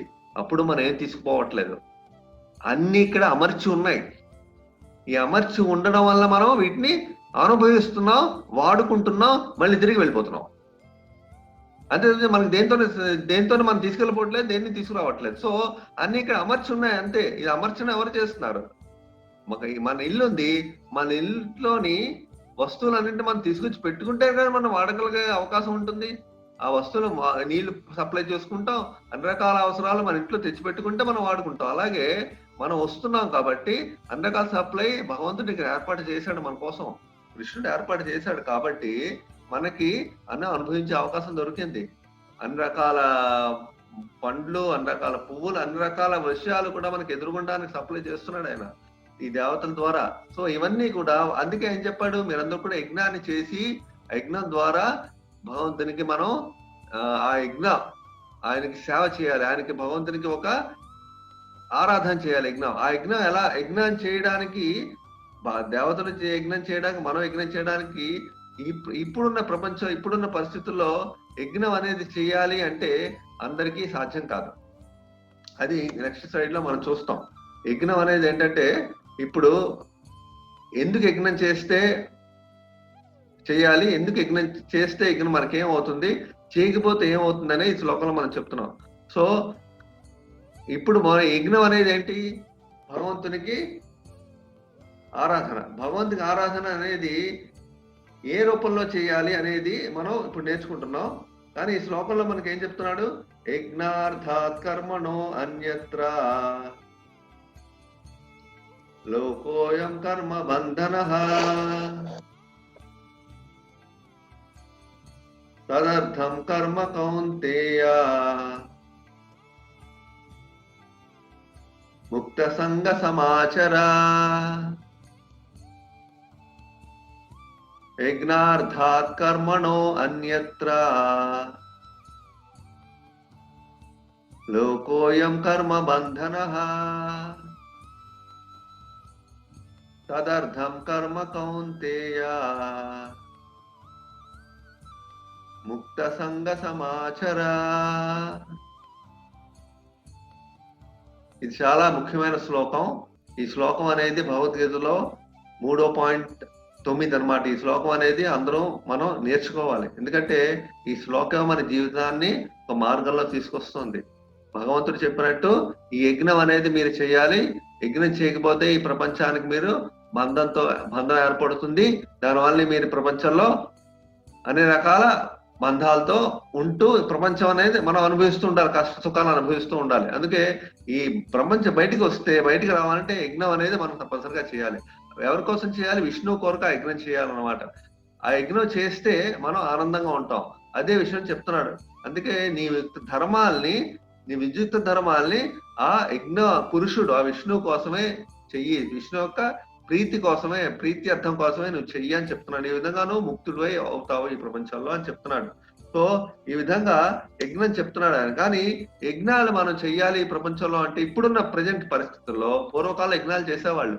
పూర్వకాలంలోని భాగవతంలో ఒక విషయం చెప్పబడింది. ఏంటంటే త్రేతాయాం యజితో మకై ద్వాపరే పరిచర్యాయాం కలౌతత్ హరికీర్తన అంటే ఏంటి? కృతే ఝాయతో విష్ణు త్రేతాయ అజితో మకై ద్వాపరే పరిచర్యాయాం కలౌతత్ హరికీర్తన. యజ్ఞం అనేది త్రేతాయుగంలో చేసే మార్గం అన్నమాట. కలియుగంలో యజ్ఞాలు చేసే స్తోమత, యజ్ఞాలు చేసే శక్తి సామర్థ్యాలు ఎవరికీ లేవు. యజ్ఞాలు చేయగలిగే బ్రాహ్మణులు కూడా లేరు కలియుగంలో. సో ఈ కలియుగంలోని మనకి యజ్ఞాలు చేయడానికి సామగ్రి కూడా లేదు. అందుకే యజ్ఞం అనేది త్రేతాయుగంలో చేయవలసిన కార్యక్రమం. కాకపోతే కలియుగంలో అందరూ చేయడానికి ఏ యజ్ఞం అయితే మనకి వస్తుందో మనం ఇప్పుడు ఈ ఫోటో మనకి చెప్తోంది. అంటే ఏంటంటే ఎందుకు ఈ విషయాన్ని డీటెయిల్ గా మనం డిస్కస్ చేస్తున్నాం అంటే చాలా యజ్ఞాలు మనం చూస్తుంటే ప్రపంచంలో ఇప్పుడు జరుగుతున్న యజ్ఞాలు కూడా. కాకపోతే ఏంటంటే ఆ యజ్ఞాలలోని సరిగ్గా మంత్ర ఉచ్చారణ జరగాలి. అలాగే సరిగ్గా ఆ విధి నిర్వహణ సరిగ్గా జరగాలి. ఆ యజ్ఞం చేసేవాళ్ళు ఆ పౌరోహితులు కూడా శాస్త్రబద్ధంగా శాస్త్రోక్తంగా చాలా తప్పులు లేకుండా చెయ్యాలన్నమాట. చేస్తే ఆ యజ్ఞం అనేది ఫలితాన్ని ఇస్తుంది. అలాగే ఎవరైతే ఆ యజ్ఞాన్ని నిర్వహిస్తూ ఉంటారో, ఎవరైతే యజ్ఞానికి చేయడానికి కూర్చుంటారో వాళ్ళు చాలా నియమాలు పాటించాలి. యజ్ఞం అంటే మామూలుగా కాదు, చాలా నియమాలు పాటించాలి. అది చేయడానికి సాధారణంగా మనుషులకి సాధ్యం కాదు. అలాగే ఇంకో విషయం ఏంటంటే యజ్ఞాల్లోని వందల కేజీల కొలది నెయ్యిని యజ్ఞ హోమంలో పోయాలి. అంత నెయ్యి ఇప్పుడు ఎక్కడుంది? ఆవు నెయ్యి దొరకడమే కష్టం. అలాంటిది ఈ ప్రపంచంలో ఇప్పుడు ఆవు నెయ్యి దొరకదు. దొరికినా సరే అన్ని వందల కేజీల నెయ్యి అనేది యజ్ఞంలో పోయాలి. ఆ పోయడానికి నెయ్యి అది లేదు, మనం తినడానికి దొరకట్లేదు. సో అందువల్ల నెయ్యి అనేది మనకి యజ్ఞంలో చాలా ముఖ్యమైన ఇంపార్టెంట్ వస్తువు. అది మనకి దొరకడమే కష్టం ఇప్పుడు. అందువల్ల యజ్ఞాలు చేసే అవకాశం మనకి లేదు. బ్రాహ్మణులు లేదు, సామగ్రి లేదు, కూర్చుని రోజుల తరబడి యజ్ఞం చేసుకునే స్తోమత శక్తి మన శరీరాల్లో లేవు. అందుకే కలియుగంలో ఏం చెప్తుందంటే కలౌతత్ హరికీర్తనాలు అని చెప్తుంది. కలియుగంలో ఈ హరికీర్తన అనేది కలియుగంలో చేస్తే అది యజ్ఞం అనమాట. కాకపోతే ఇంకో యజ్ఞం కూడా మనం నేర్చుకుంటాం. హరికీర్తనతో పాటు భగవంతుడికి ఏ సేవ అయితే చేస్తాం, నైవేద్యం పెడతాం అనేది అది కూడా యజ్ఞం అనమాట. మన ఇంట్లో తయారు చేస్తాం వంట. మనం తయారు చేసి ఆహార పదార్థాలు తయారు చేసి భగవంతునికి మనం నైవేద్యం పెడితే అది ఒక యజ్ఞం అనమాట. అదే ఇక్కడ మనం చూస్తున్నాం. శ్రీకృష్ణ భగవానుడికి బృందావనంలో శ్రీకృష్ణ భగవాన్తో పిల్లలందరూ ఆడుకుంటూ ఉండేవాళ్ళు. ఆ పిల్లలందరూ కూడా వాళ్ళ ఇంటి నుంచి అన్ని ఆహార పదార్థాలు తీసుకొచ్చి శ్రీకృష్ణ భగవానుడికి నైవేద్యం పెట్టేవాళ్ళు. నైవేద్యం అంటే వాళ్ళందరూ ఫ్రెండ్స్ అనమాట. కృష్ణుతో వాళ్ళందరూ ఫ్రెండ్స్. అన్ని శ్రీకృష్ణ తినడానికి ఇచ్చేవాళ్ళు. అదే కృష్ణుడు స్వీకరించేవాడు. అంత ప్రేమతో ఇచ్చేవాళ్ళు వాళ్ళందరూ. ఆ విధంగా ఇవ్వడం వల్ల శ్రీకృష్ణుడు స్వీకరిస్తున్నాడు. సో ఈ ఫోటోలో మనకి అర్థం. ఈ విధంగా భగవంతుడికి ఇచ్చి ఆయన స్వీకరిస్తే ఆ ప్రసాదాన్ని మనం ఎప్పుడైతే తీసుకున్నామో మనం అన్ని పాపాల నుండి విముక్తి పొందుతాం. ఈ విషయాన్ని భగవంతుడు శ్రీకృష్ణుడు ఈ 3వ చాప్టర్లో 13వ శ్లోకంలో చెప్తున్నాడు. ఈ శ్లోకాన్ని మనం నేర్చుకుంటాం. ఈ శ్లోకాన్ని ఇప్పుడు చాలా ఇంపార్టెంట్ శ్లోకం ఇది. మనం ఎందుకు ఈ యొక్క ఆహార పదార్థాన్ని, మనం తినే ఆహారాన్ని భగవంతునికి నైవేద్యం పెట్టాలి అనే విషయాన్ని శ్రీకృష్ణుడు ఇక్కడ చెప్తున్నాడు. సో ఈ యజ్ఞం అనేది మనం చేస్తున్నాం. నైవేద్యం పెట్టడం అనేది ఒక యజ్ఞం అనమాట. సో ఈ యజ్ఞాన్ని చేస్తున్నాం కాబట్టి ఈ యజ్ఞంలో ఏం చెప్తున్నారు? ఎప్పుడైతే మనం భగవంతునికి నైవేద్యం పెట్టే ఆహారాన్ని ప్రసాద రూపంలో మనం తింటామో మనకి సర్వ పాపాల నుండి విముక్తి లభిస్తుంది అని శ్రీకృష్ణుడే మనకి సెలవిస్తున్నాడు. సో ఆ శ్లోకం ఒకసారి నేను చదువుతాను, మీరు కూడా నాతో రిపీట్ చేయండి. యజ్ఞాశిష్టాసినః సంతో ముచ్యంతే సర్వకిల్బిషై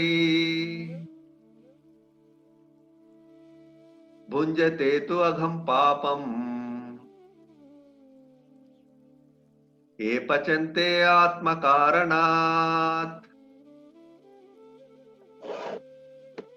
యజ్ఞశిష్టాసినః సంతో ముచ్యంతే సర్వకిల్బిషై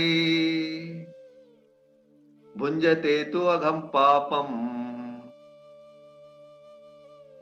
ఏ పచంతే ఆత్మకారణాత్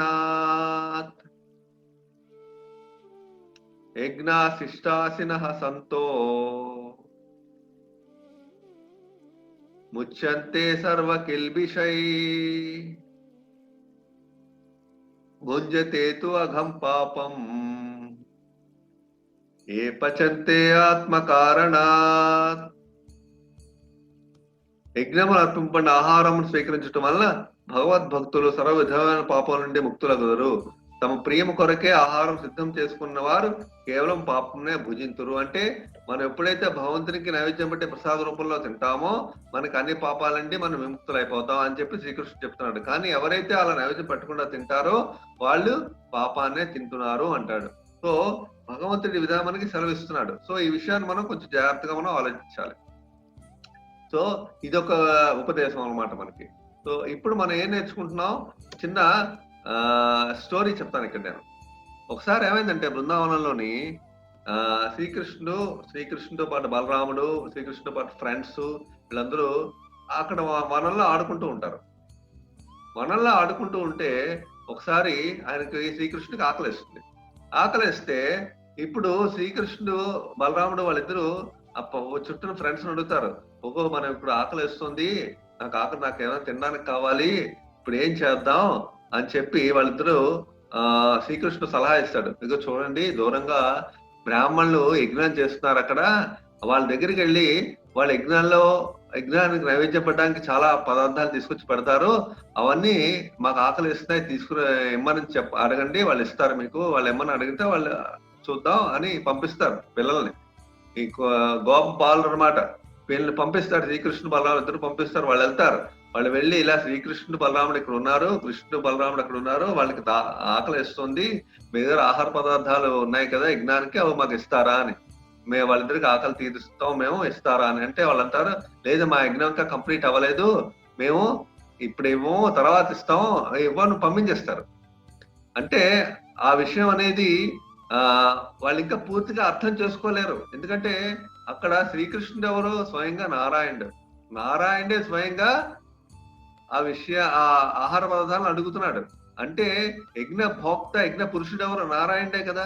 నారాయణుడే స్వయంగా వచ్చి అడిగితే ఇవ్వడానికి వాళ్ళు ఆలోచించారు, వాళ్ళు ఇవ్వలేకపోయారు. అంటే ఏంటి, భగవంతుని మీద భక్తి అనేది అక్కడ నేర్చుకుంటున్నాం. అంటే ఏంటంటే మనకి ఈ రూల్స్ శాస్త్ర నియమాలు పాటించిన ఏ సమయంలో ఏ విధంగా ప్రవర్తించాలని మనం తెలుసుకోవాలి. అదే టైంలో అక్కడ బ్రాహ్మణ పత్నులు ఉంటారు, ఆ యజ్ఞం చేసే బ్రాహ్మణుల యొక్క పత్నులు ఉంటారు, అంటే భార్యలు అనమాట. వాళ్ళు ఆ మాట విని అదేంటి కృష్ణ బలరాములు అడుగుతున్నారు, వాళ్ళ కృష్ణ బలరాముల మీద ప్రేమ వాత్సల్యం, వెంటనే ఆహార పదార్థాలు వాళ్ళు తీసుకెళ్ళిపోతారు. వాళ్ళ భర్తలు వద్దు వద్దని అంటున్నా సరే తీసుకెళ్ళిపోయి కృష్ణ బలరాములకి పిల్లలకి పెట్టేస్తారు. పెట్టేగానే అప్పుడు భర్తలకి కొంచెం కోపం కూడా వస్తుంది. కాకపోతే అక్కడ విషయం ఏం అర్థం చేసుకుంటామంటే, ఈ బ్రాహ్మణ పత్నులు వాళ్ళు ఏమి కూడా వేద జ్ఞానం, వేదాలు, శాస్త్రాలు ఏమి వాళ్ళు చదవలేదు. అయినా సరే భగవంతునికి మీద ప్రేమ వాళ్ళకి ఉండడం వల్ల ఆ వాత్సల్య భావన, భగవంతుని మీద ఆ అటాచ్మెంట్ అన్నమాట, ఆసక్తి, ఆ వాత్సల్య ప్రేమ భగవంతుని మీద ఆ యొక్క భావం ఉండడం వల్ల వెంటనే వాళ్ళు తీసుకెళ్లి అందరికి ఇచ్చారు. అదే ఆ భక్తి, ఆ ప్రేమే భగవంతుని ఆకర్షించింది. వెంటనే వాళ్ళకి అనుగ్రహిస్తాడు, వాళ్ళకి ఆ బ్రాహ్మణ పత్నులకి శ్రీకృష్ణుడు. సో ఇక్కడ మనం నేర్చుకున్న విషయం ఏంటంటే, భక్తి అనేది మనం ఇంపార్టెంట్ అన్నమాట. భగవంతునికి నైవేద్యం పెట్టే విధానంలో భక్తి లేకపోతే మనం తీసుకోడు ఆయన. సో ఆఖరికి ఆ బ్రాహ్మణులు చెయ్యలేని పని వాళ్ళ పత్నులు చేశారు, వాళ్ళ భార్యలు చేశారు అన్నమాట. అంతే ఇక్కడ మనం నేర్చుకుంటున్నాం ఈ విషయం. అదే ఈ శ్లోకంలో మనకు నేర్చుకుంటున్నాం అన్నమాట. ఏం నేర్చుకుంటున్నాం అంటే భగవద్గీతలో 9వ చాప్టర్ 26వ శ్లోకంలో చెప్తాడు. ఈ శ్లోకం చాలా ఇంపార్టెంట్. మనం దీన్ని నేర్చుకుందాం. నాతో పాటు మీరు కూడా దయచేసి చదవండి, రిపీట్ చేయండి. పత్రం పుష్పం ఫలం తోయం యో మే భక్త్యా ప్రయచ్చతి తదహం భక్తి ఉపహృతం అస్నామి ప్రయతాత్మనః. పత్రం పుష్పం ఫలం తోయం యో మే భక్త్యా ప్రయచ్చతి తదహం భక్తి ఉపహృతం అస్నామి ప్రయతాత్మనః. పత్రం పుష్పం ఫలం తోయం యో మే భక్త్యా ప్రయచ్చతి తదహం భక్తి ఉపహృతం అస్నామి ప్రయతాత్మనః. పత్రమైనను పుష్పమైనను ఫలమైనను లేదా జలమైనను ప్రేమతోను భక్తితోను ఎవరైనా అర్పించనిచో నేను స్వీకరించును అని శ్రీకృష్ణుడు చెప్తున్నాడు. అంటే ఎవరైనా భక్తితో నాకు ఇస్తే, పత్రమైన పుష్పమైన ఏదైనా సరే ఇస్తే నేను, అంటే దానికి కూడా ఒక కేటగిరీస్ అన్నమాట. అంటే పళ్ళు కానీ, పువ్వులు కానీ, అంటే ధాన్యం కానీ, లేకపోతే కూరగాయలు కానీ, పాలు కానీ, ఈ విధంగా ఎవరైతే సమర్పిస్తారో ఈ పదార్థాలని, అంటే మనకు నచ్చింది ఇవి కాకుండా, వీటికి సంబంధించినవి కాకుండా మనకి ఏది పడితే భగవంతుడికి నైవేద్యం పెట్టలేం. సో ఈ విధంగా మనకి ఒక విధమైన ఇన్స్ట్రక్షన్ అవ్వడం, ఉపదేశం ఏంటంటే నియమం చెప్తున్నాడు. ఇవి మాత్రమే ఆయన తీసుకుంటాడు, దీనికి సంబంధించిన మాత్రమే ఆయన స్వీకరిస్తాడు. సో ఈ విధంగా మనం భగవంతునికి భక్తితో చేయాలి అని ఇక్కడ బ్రాహ్మణ పత్నులు చేశారు. బ్రాహ్మణులు చేయలేకపోతే వాళ్ళ పత్నులు, వాళ్ళ భార్యలు చేశారు. ఆ పని భక్తితో చేశారు కదా, ఆయన స్వీకరిస్తున్నాడు ఆయన. సో ఈ విధంగా చేశారు కాబట్టి వాళ్ళకి వెంటనే అనుగ్రహం లభించింది. దీనికి ఒక చిన్న స్టోరీ, ఇంకో స్టోరీ ఉంది. మీకు కుచేలుడు కదా మీ అందరికీ బాగా తెలుసు. కుచేలుడు శ్రీకృష్ణ భగవాన్ యొక్క ఫ్రెండ్, చిన్నప్పటి ఫ్రెండ్ అనమాట. కుచేలుడు చాలా భేదవాడు. శ్రీకృష్ణుడు భగవంతుడు. ఆ భగవంతుడికి చాలా మంది ఫ్రెండ్స్ లో కుచేలుడు ఒక ఫ్రెండ్. ఆ కుచేలుడు చిన్నప్పటి నుంచి భేదవాడు కాబట్టి వీళ్ళిద్దరూ కూడా ఒకే గురువు దగ్గర చదివారు, విద్యాభ్యాసం చేశారు. తర్వాత బ్రహ్మచారిత్వం అయిపోయిన తర్వాత వాళ్ళ మానవాళ్ళు శ్రీకృష్ణుడు వచ్చేసాడు వెనక్కి, కుచేలుడు కూడా వెళ్ళిపోయాడు. అప్పుడు కుచేలుడు భార్య పెళ్ళి అవుతుంది, పిల్లలు వస్తారు, అందరూ పుడతారు. ఒకసారి భార్యకి ఒక విషయం తడుతుంది అనమాట. మీ ఫ్రెండ్ ఉన్నారు కదా స్నేహితుడు కృష్ణుడు, అన్ని సౌఖ్యాలతో ఉన్నాడు రాజు కింద, ఆయన ఒక సహాయం అడగండి అంటాడు. అని సహాయం అడిగితే మన పేదరికం మనకు ఉండదు కదా, మనం ఆనందంగా హ్యాపీగా ఉండొచ్చు, ఆ సహాయాన్ని మీరు తీసుకోండి, ఆయన దగ్గర ఒక అడగండి సహాయం చేయమనంటే, అప్పుడు తనకి ఇష్టం ఉండదు కుచేలుడికి సహాయం చేయడానికి, ఆ విధంగా అడగడానికి. శ్రీకృష్ణుడు అంటే శ్రీకృష్ణుతో స్నేహ భావనతోనే, ఎప్పుడు చాలా ప్రేమతోనే స్నేహభావంతో ఉంటాను, కానీ కృష్ణుని నా కోరిక తీర్చు అని కోరడానికి ఇష్టం ఉండదు. అందుకే మనం భక్తిలో, భగవంతుడి దగ్గర భక్తితో మనకి ఎప్పుడు సంబంధం ఉన్నప్పుడు కోరికలు అడగడానికి మనకి మనసు ఒప్పదు. అలాగే కృష్ణుడు కూడా మనసు ఒప్పదు. కానీ భార్య రోజు చెప్తుండు, బలవంతం చేస్తున్నాడు, ఓకే వెళ్తాడులే అంటాడు. వెళ్తూ ఏం చేస్తాడు, భార్య ఏం చేస్తున్నారు, కృష్ణుడి దగ్గరికి వెళ్తున్నారు, ఉత్తి చేతులతో వెళ్ళకూడదు, ఏదో ఒకటి పట్టుకెళ్ళడని పాత అటుకులు ఇంట్లో ఉంటే పట్టుకెళ్తుంది. పాత అటుకులు పట్టుకెళ్తుంది, అవి తీసుకెళ్ళమంటుంది. ఆ పాత అటుకులు ఏం చేస్తాడు, ఆయనకు ఉంటుంది కదా చెద్దరు, ఆయన అంగవస్త్రంలో కట్టుకుని వెళ్తాడు అనమాట. అదే ఆ యొక్క పైన వేసుకునే వస్త్రం, ఆ పైన వేసిన వస్త్రాన్ని కట్టుకుని వెళ్తాడు. వెళ్ళి తీసుకువెళ్తాడు, ద్వారకాకి వెళ్తాడు. ద్వారకాకి బ్రాహ్మణుడికి, పేద బ్రాహ్మణుడు, వాళ్ళు ఎవరో ఎలా చేయరు లోపలికి. కృష్ణుడు భవనంలో, రాజభవనంలో ఉంటాడు ఆయన. అప్పుడు నా ఫ్రెండ్ కృష్ణుడు, నేను తన ఫ్రెండ్ కూర్చోని వచ్చామని చెప్పండి, కృష్ణుడు తీసుకొస్తాడు అని. అప్పుడు కృష్ణుడు వెళ్ళి చెప్పగానే కృష్ణుడు బయటకు వచ్చి బ్రాహ్మణునికి సాదర అభిమానాలతో చాలా అద్భుతంగా స్వాగతం చేసుకుని లోపలికి తీసుకెళ్తాడు. రాజభవనంలో తీసుకెళ్లి కూర్చోబెట్టి బ్రాహ్మణునికి పాదశ పూజ చేస్తాడు, ఇవన్నీ చేస్తాడు ఈ కృష్ణుడు. చేసి అప్పుడు అంటాడు, నువ్వేమైనా తీసుకొచ్చావా అని అడిగితే, అప్పుడు తనకి అలాంటి భవనంలో ఆ శ్రీకృష్ణ భగవాన్ని చూసిన తర్వాత ఇలాంటి పాత అటుకులు ఇవ్వడానికి మనసు ఒప్పదు కుచేరుడికి. ఈ కృష్ణుడు నేనే ఇస్తాను ఈ పాత అటుకులు, అసలు ఇవ్వడానికి కూడా అది అసలు పనికి రాదు, ఇది ఎలా ఇస్తానో అనుకుంటాడు. కాకపోతే తన భక్తుడు, తన స్నేహితుడు, చిన్నప్పటి నుంచి తన ఫ్రెండ్ అయిన కుచేలుడు యొక్క ఆ భావన, ప్రేమ, ఆ యొక్క భక్తి చూసి వెంటనే నువ్వేదో తీసుకొచ్చావు, నాకు తీసుకొస్తాను, ఏమిటి ఎక్కడ ఉందో చూపించు అని ఆయన మొత్తం తిరిగి లాక్కుని ఆ మూటను తీసుకుని దాంట్లో ఉన్న ఆ అటుకుల్ని నోట్లో వేసుకుంటాడు. అంటే ఏంటి, భగవంతుడు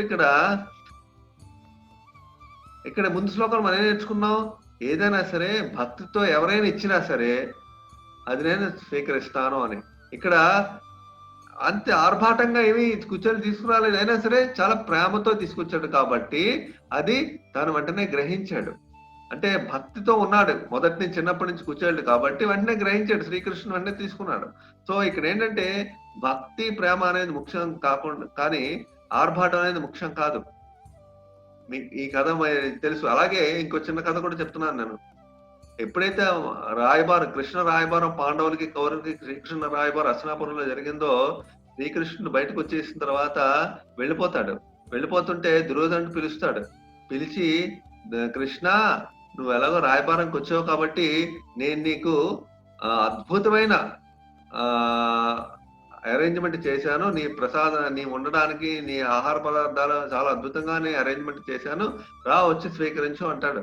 అంటే కృష్ణ ఏమంటాడు, నేనేం రావట్లేదు, నేను విదురుడి ఇంటికి వెళ్ళిపోతున్నాను అంటాడు. విదురుడు చాలా ఆయనకి పెద్ద ధాన్యాలయంలో మామూలుగా చాలా చిన్న, ధృతరాష్ట్రుడు తమ్ముడైనా సరే చాలా బేదరికంలో ఉంటాడు. అలాంటి ఆర్భాటాల్లో ఆయన జీవితం కాదు విదురుడు సామాన్యమైన జీవితం అనమాట. ఆయన దగ్గరికి వెళ్తాను. అప్పుడు దుర్యోధనుడు అంటాడు, నువ్వు ఆయన దగ్గరికి వెళ్ళామంటే ఆయన దగ్గరికి ఏమీ లేవు అసలు, ఆయన దగ్గరికి అంటే లేదు నేను అక్కడికే వెళ్తానంటాడు. అంటే ఏంటి, భగవంతుడు ఎప్పుడు కూడా భావగ్రాహి జనార్దన. భావగ్రాహి అంటే మన భావాన్ని అర్థం చేసుకుంటాడు తప్పించి మనం చేసే ఆర్భాటాన్ని చూడు. అలాగని చెప్పి మనం ఒకే భావాన్ని అర్థం చేసుకుంటాం, మనం చిన్నది ఏదో ఒక చిన్న పండు పెట్టేసి, లేకపోతే భగవద్తో మన శక్తి ఉన్నా సరే, మనం చేయగల కెపాసిటీ ఉన్నా సరే, మనం ఏదో పండు చిన్నది పెట్టేస్తే అది చాలులే భగవంతుడికి అని మనం అనుకోవడం కూడా తప్పే. అక్కడ మన శక్తి కొద్ది ఎంత పెట్టగలమో, ఎంత మంచి బెస్ట్ ఆఫ్ ద బెస్ట్ అనమాట, ఎంత మంచి ఆహారం, మంచి చేయగలిగిన కెపాసిటీ, ఎవరికి కెపాసిటీ ఉంటే వాళ్ళు పెట్టాలి. కొంతమందికి మంచి నాణ్యమైన భోగం పెట్టడానికి అవకాశం ఉంటుంది, కొంతమంది వాళ్ళకి ఉన్నది పెట్టుకుంటారు. సో వాళ్ళకి శక్తి సామర్థ్యాలు బట్టి ఎవరైనా చేయాలన్నమాట. సో ఈ విధంగా భగవంతుడికి ప్రేమతో మనం చేస్తే మనం ఈ విషయాన్ని నేర్చుకుంటాం. సో ఈ విషయంగా యజ్ఞం అనేది ఎప్పుడు కూడా భగవంతుడికి నైవేద్యం పెట్టడం ఒక యజ్ఞం. కానీ నేను చిన్న స్టోరీ ఇక్కడ చెప్తామని, చాలా ఇంపార్టెంట్ స్టోరీ. ఎందుకంటే ఈ చాలా మందికి డౌట్ వస్తుంది ఈ స్టోరీ. ఎందుకంటే భగవంతుడు మనం నైవేద్యం పెడితే తింటాడా అని ఒక డౌట్ వస్తుంది. ఎందుకంటే మనం పెట్టింది అలాగే ఉంటుందిగా, పోదు కాదు, అక్కడే అలాగే ఉంటుంది. చాలా మందికి డౌట్ వస్తుంది. డౌట్ వచ్చి కొంతమంది అసలు తింటున్నాడా లేదా అని ఈ ఒక సందేహంగా ఉండడం వల్ల, ఇదే సందేహాన్ని ఒకసారి ఒక గురువు ఉండేవాడు, ఆ గురువుకి 10 మంది శిష్యులు ఉండేవాళ్ళు. శిష్యుల్లో ఒకడు ఆ సందేహాన్ని అడుగుతాడు, అసలు మనం పెడుతున్నాక నైవేద్యం ఆయన తింటాడా ఒకసారి నాకు చెప్పండి అని. అప్పుడు గురువు ఏమంటాడు, ఓ పంచేయి, పిల్లలందరినీ పిలుస్తాడు. పిలిచి, ఓ పంచేయి, రేపు పొద్దున్న ఈ 4 శ్లోకాలు మీకు ఇస్తున్నాను బుక్ లో చదవడానికి, 4 శ్లోకాలు ఒకసారి మీరు చదివి రండి అంటాడు. ఈ పిల్లలందరూ ఆ 4 శ్లోకాలు బాగా చదివి వస్తారు మర్నాడు పొద్దున్న. అప్పుడు ఏం చేస్తాడు గురువు, అందరినీ ఆ శ్లోకం చెప్పమంటాడు. ఆ బుక్ లో ఉన్న శ్లోకాలన్నీ 4 శ్లోకాలు అందరూ చెప్తారు. 10 మంది పిల్లలు చెప్పేస్తారు. చెప్పేసిన తర్వాత ఎవరైతే ఈ డౌట్ వేసాడో, అంటే ఏం డౌట్, మనం పెడితే నైవేద్యం భగవంతుడు తింటాడా అనే విషయాన్ని ఎవరైతే డౌట్ గా చెప్పారో ఆ యొక్క చెప్పాడో ఆ పిల్లవాడిని పిలిచి, బాబు నువ్వు నేను చెప్పావు కదా ఒక డౌట్, ఆ డౌట్ ఏంటి అంటే మన నైవేద్యం పెడితే తింటాడా అని. తింటాడా అంటే ఇప్పుడు నీకు 4 శ్లోకాలు నేను నీకు చెప్పాను, బుక్ లో తీసి 4 శ్లోకాలు చదివావు, 4 శ్లోకాలని మైండ్ లోకి వెళ్ళిపోయి, అవునా? మీరు ఇవాళ చెప్పండి 4 శ్లోకాలు చెప్పేసావు, బయటికి కంఠస్థం పెట్టి చెప్పేసావు, కాకపోతే ఆ 4 శ్లోకాలు మళ్ళీ ఆ బుక్ లో ఉన్నాయా లేవా అని అడుగుతాడు. అవునా, బుక్ లో 4 శ్లోకాలు ఉన్నాయి, బుక్ లో 4 శ్లోకాలు బయటికి పోలేదు కదా, నీ మైండ్ లోకి వెళ్ళిపోతే అవి అక్కడ మాయమైపోలేదు కదా, ఆ బుక్ లో శ్లోకాలు అలాగే ఉన్నాయి, నీ మైండ్ లో కూడా ఉన్నాయి. అంటే ఏంటి? ఏదైనా సరే భగవంతునికి మనం అర్పణ చేస్తే అది ఎప్పుడు కూడా ప్రసాద రూపంలో మనకి లభిస్తుంది. ఇప్పుడు ఈ ఏదైనా సరే భగవంతునికి అర్పణ చేస్తే ప్రసాదం, ఆయన కటాక్షం, కరుణ, దయ ఆ రూపంలో మనకి వస్తుంది. ఆ ప్రసాదం అంటే ప్రసాదం యొక్క అర్థానికి అదే, దాని అర్థం అదే, కరుణ, దయ, కటాక్షం మనకు లభిస్తుంది, భగవంతుని అనుగ్రహం లభిస్తుంది. అందుకే ప్రసాదం అనేది మనం ఎప్పుడు పారేయకూడదు, తూకి విసిరేయకూడదు. ప్రసాదాన్ని ఎప్పుడు చాలా గౌరవంగా ప్రసాదాన్ని మనం స్వీకరించాలి. సో భగవంతుని ప్రసాదం చాలా ఇంపార్టెంట్ భక్తిలో. సో ఈ విధంగా ప్రసాదం అనేది భగవంతుడు మనకి ఇస్తున్నాడు కాబట్టి మనం ఎప్పుడు నో చెప్పకూడదు ఈ ప్రసాదం విషయంలో. సో ఈ విధంగా మనం ఎప్పుడు అర్థం చేసుకుని భగవంతుడు తినడు అనే ఒక భావన అనేది మనకు ఉండకూడదు. తింటాడు, స్వీకరిస్తున్నానంటే తింటాడు ఆయన. సో ఇది ఒక యజ్ఞం. ఇంకో యజ్ఞం మనం నేర్చుకుంటున్నాం. ఇంకో యజ్ఞం ఏంటంటే ఈ యజ్ఞం అనేది ఈ 3వ చాప్టర్ లో సంకీర్తన యజ్ఞం గురించి కూడా చెప్పబడుతుంది. ఆ ఇంకో యజ్ఞం మనం నేర్చుకుంటాం. అంటే సంకీర్తన యజ్ఞం అనమాట. సంకీర్తన యజ్ఞం అంటే ఏంటంటే ఎప్పుడైతే యజ్ఞాలు జరుగుతాయో వర్షాలు పడతాయి, ఎప్పుడైతే వర్షాలు పడతాయో ధాన్యం పంటలు అనేవి బాగా పండుతాయి, ఎప్పుడైతే ధాన్యం పంటలు బాగా పండుతున్నాయో ఆ దేశం ఇప్పుడు సమృద్ధిగా అభివృద్ధి రంగంలో ఉంటుంది. సో ఇది అన్నమాట ప్రపంచంలో యొక్క సహజమైన ప్రకృతి నియమాలు. సో ఈ విధంగా యజ్ఞాలు చేయాలి. కానీ ప్రస్తుత ప్రపంచంలో యజ్ఞాలు హోమాలు చేసే శక్తి లేని వాళ్ళు శక్తి చేయడం వీలు కాదు కాబట్టి సంకీర్తన యజ్ఞం చేయడం అనేది అందరికీ ఈజీ. అంటే హరినామ సంకీర్తన అనమాట. ఈ హరినామ సంకీర్తన చేస్తే అందరూ సుఖశాంతులతో ఈ ప్రపంచంలో ఉంటారు. సో ఈ హరినామ సంకీర్తన అనేది చేయడం వలన వర్షాలు పడితే అన్ని రకాల సంపద మన ప్రపంచంలో లభిస్తుంది. సో ఈ హరినామ సంకీర్తన అనేది కలియుగానికే చెందింది. కలియుగంలో హరినామ సంకీర్తన ఒకటే ఎక్కువగా పనిచేస్తుంది, మిగతావి పెద్దగా పనిచేయవు. ఎందుకంటే భాగవతమే చెప్తుంది ఆ విషయాన్ని. సో ఈ సంకీర్తన యజ్ఞం అనేది అందరూ చేయాలి. హరినామాన్ని అందరూ పలకాలి, హరినామాన్ని కీర్తన చేయాలి, హరినామ జపం చేయాలి. ఇవన్నీ కూడా హరినామంతోనే మనం చేయాలి ఈ ప్రపంచంలో. ఆ హరినామం అనేది ఈ ప్రపంచానికి ఒక సంకీర్తన యజ్ఞం స్టార్ట్ చేసింది 500 సంవత్సరాల ముందు శ్రీ చైతన్య మహాప్రభు అనమాట. శ్రీ చైతన్య మహాప్రభు అనేది ఒక 500 సంవత్సరాల ముందు కలకటా దగ్గర, వెస్ట్ బెంగాల్ కలకటాల దగ్గర ఒక మాయాపూర్ అనే గ్రామంలో 500 సంవత్సరాల ముందు ఆయన అవతరించారు. ఆ చైతన్య మహాప్రభు, శ్రీకృష్ణ చైతన్య మహాప్రభు ఆయన ఈ సంకీర్తన ఉద్యమాన్ని ప్రారంభించారు. హరినామ సంకీర్తన ఉద్యమం అనమాట. ఈ హరినామ సంకీర్తన ఉద్యమమే ఇప్పుడు ఇస్కాన్ కింద ప్రపంచం అంతా వ్యాప్తి చెందింది. చైతన్య మహాప్రభు ఉద్యమం అనమాట, మూవ్మెంట్ ఇది.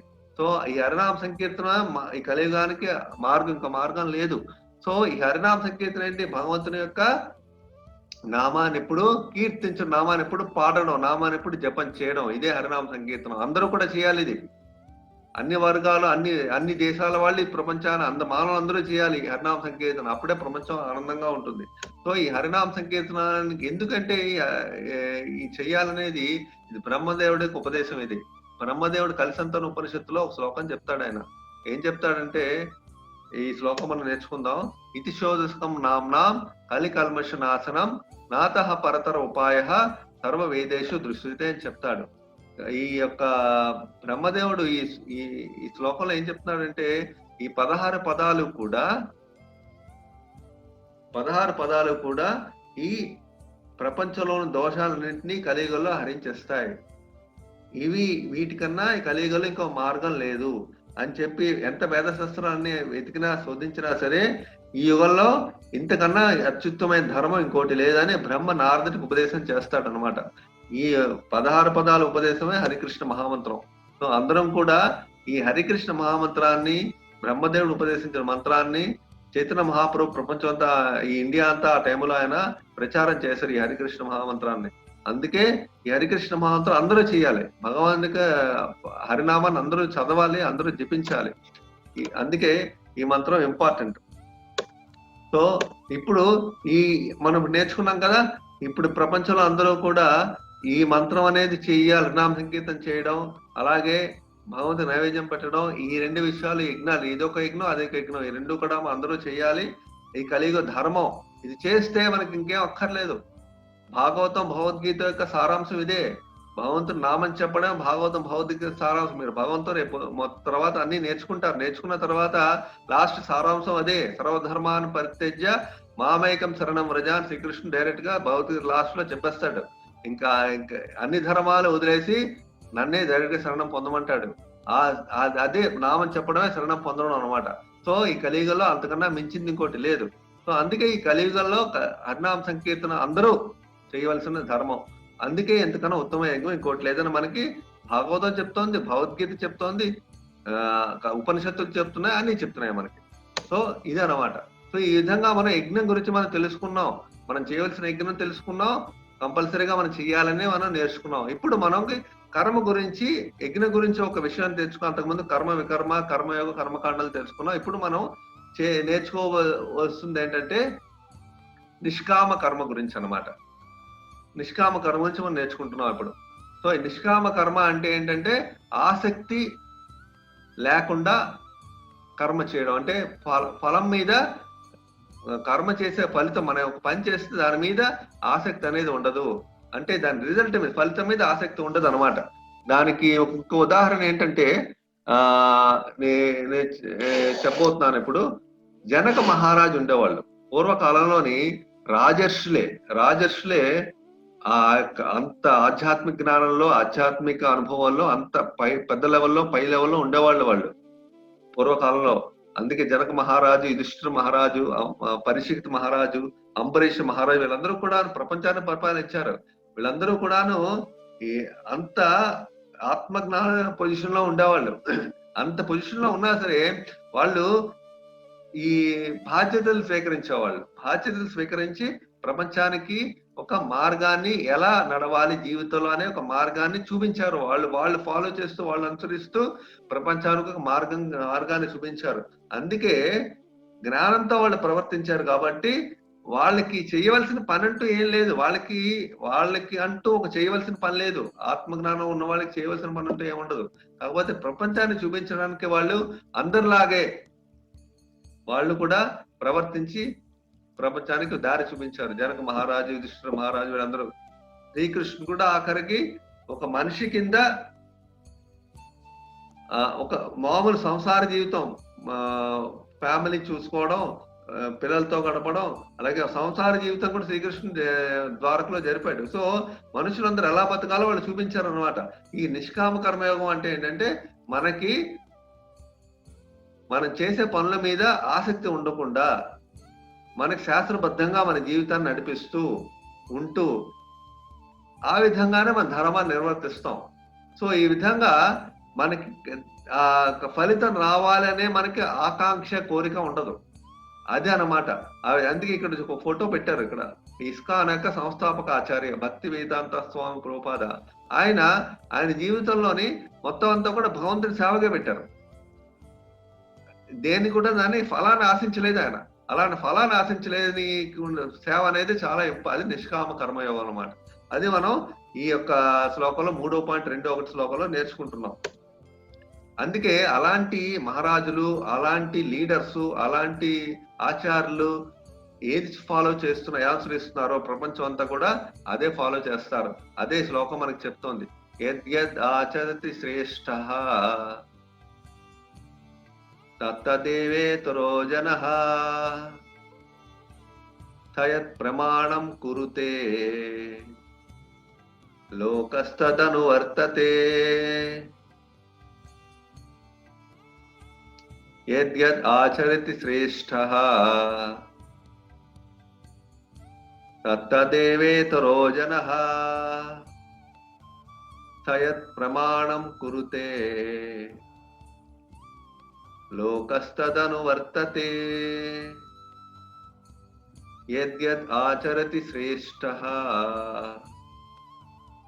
తత్తదేవేతరో జనః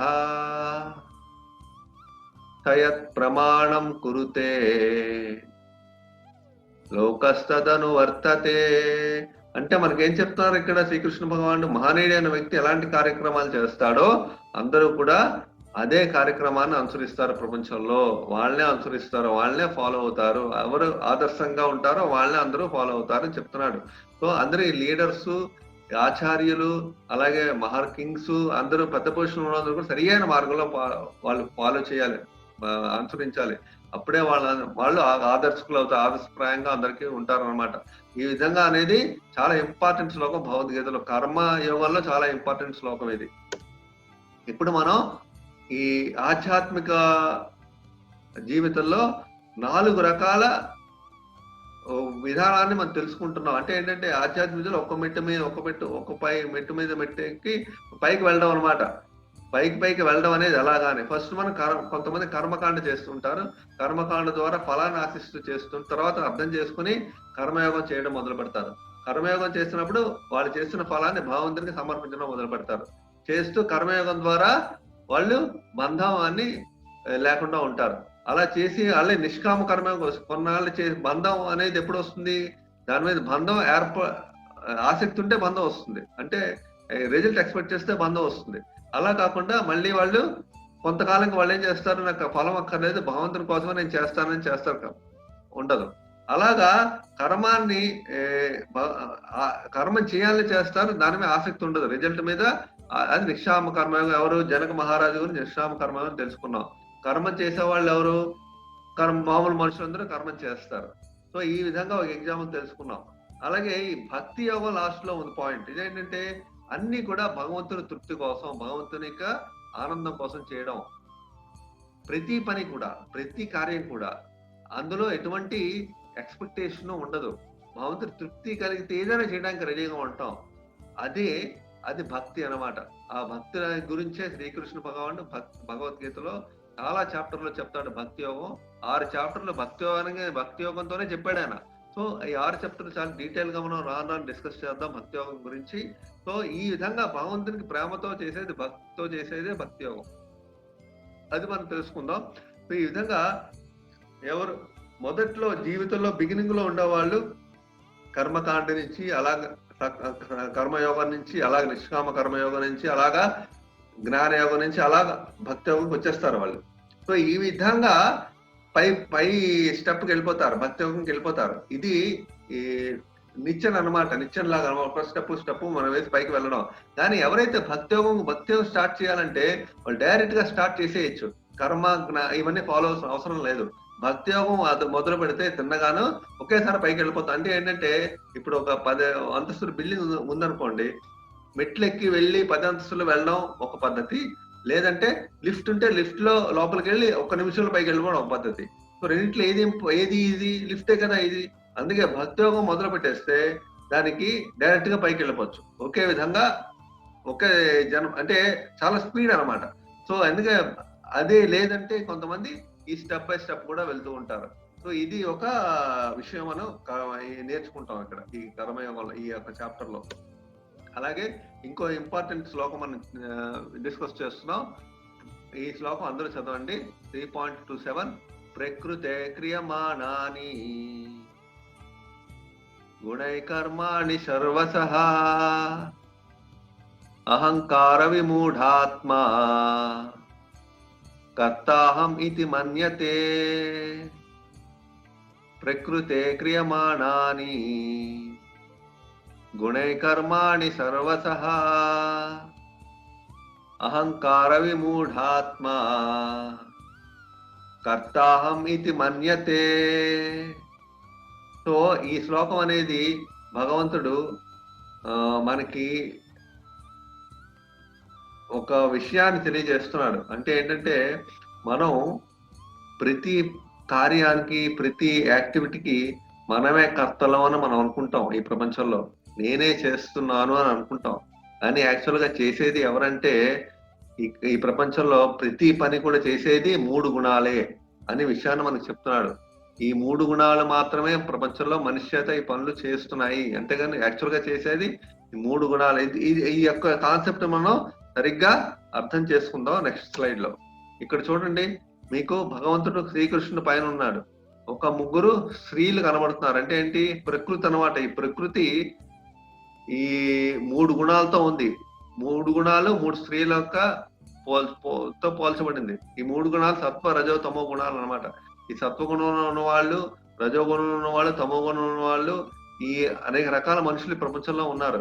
ఈ 3 గుణాలే ప్రపంచంలో ఉన్న మనుషుల్ని ప్రభావితం చేస్తాయి. సత్వగుణంలో ఉన్న వాళ్ళు ఎప్పుడు కూడాను వేదాధ్యయనం, జ్ఞానం, ఓకే, ఈ ఈ యొక్క భౌతికమైన జ్ఞానం, ఆధ్యాత్మం అన్నింటిలోనే వాళ్ళకి మంచి పట్టు ఉంటుంది. అలాగే వాళ్ళు సత్వగుణంలో దాన ధర్మాలు చేయడం, అలాగే ఆ విధంగా వాళ్ళ జీవితం ఉంటుంది. వాళ్ళు మంచి పనులు చేస్తారు, వాళ్ళు హింస పెట్టరు, ఎవరిని కూడా హాని చేయరు. అలాంటి సత్వగుణంలో ఉన్న వాళ్ళు బ్రాహ్మణులు అన్నమాట. ఇలాంటి సత్వగుణం ఉన్న వాళ్ళు ఉంటారు. అలాగే రజోగుణం ఉన్న వాళ్ళు, వాళ్ళ కోరికలు ఉంటాయి, వాళ్ళకి అనేక రకాల కోరికలు ఉంటాయి, అనేక రకాల వాంఛలు ఉంటాయి. ఎక్కువ డబ్బు సంపాదించాలి, ఎక్కువ అన్ని రకాల భాగ్యం అనుభవించాలి, అన్ని రకాల సౌకర్యాలు అనుభవించాలి కోరికలు ఉంటాయి. ఇవన్నీ రజోగుణం ఉన్న వాళ్ళకు ఉంటాయి. తమో గుణంలో ఉన్న వాళ్ళకి ఏముంటాయి? వాళ్ళకి ఎప్పుడు కూడా ఈ అజ్ఞానంతో, అంటే వాళ్ళకి ఈ ఆధ్యాత్మిక విషయాలు అర్థమవ్వవు. అలాగే సోమర్థనం ఉంటుంది, నిద్ర మీద వాళ్ళకి వ్యామోహం ఉంటుంది, నిద్ర ఎక్కువ నిద్రపోతూ ఉంటారు. అలాగే వాళ్ళకి ఏంటంటే బద్ధకం ఎక్కువ. అలాగే వాళ్ళకి శాస్త్రం ప్రకారం నడవడం తెలియదు. ఈ విధంగా తమో గుణం ఉన్నవాళ్ళు అనమాట. ఈ ఈ విషయంగా ఉన్న వాళ్ళు రకరకాల మనుషులు ప్రపంచంలో ఉంటారు. వీళ్ళందరూ కూడాను మనమందరం ఏమనుకుంటామంటే కర్తని నేనే అనుకుంటాం, కానీ ఈ 3 గుణాలే ఈ మనుషుల్ని ప్రభావితం చేసి మనుషుల చేత అన్ని చేయిస్తున్నాయి. యాక్చువల్గా 3 గుణాలే దానికి కారణం, మనుషులు కాదు. సో ఈ 3 గుణాలు మనల్ని ప్రభావితం చేస్తే మనం 3 గుణాల కంట్రోల్లో ఉన్నాం. ఓకే, ఎప్పుడైతే ఈ 3 గుణాలు ఎప్పుడైతే మనం కృష్ణుడిని మనం శరణం వేడతామో, ఈ 3 గుణాల ఇన్ఫ్లుయెన్స్ మనమే ఉండదు, అవి మనని రిలీజ్ చేసేస్తాయి. అందుకే శ్రీకృష్ణ భగవాని కంట్రోల్లో ఈ 3 గుణాలు ఉన్నాయి. ఈ భౌతిక ప్రపంచ ప్రకృతి ఉంది. ఈ ప్రకృతి అంటే 3 గుణాలు అన్నమాట. ఈ ప్రకృతి అనేది భగవంతునికి కంట్రోల్లో ఉంది, మనం ప్రకృతి కంట్రోల్లో ఉన్నాం. ఎప్పుడైతే మనం భగవంతుని శరణం పొందామో ప్రకృతి మనకి ఫ్రీ చేసేస్తుంది.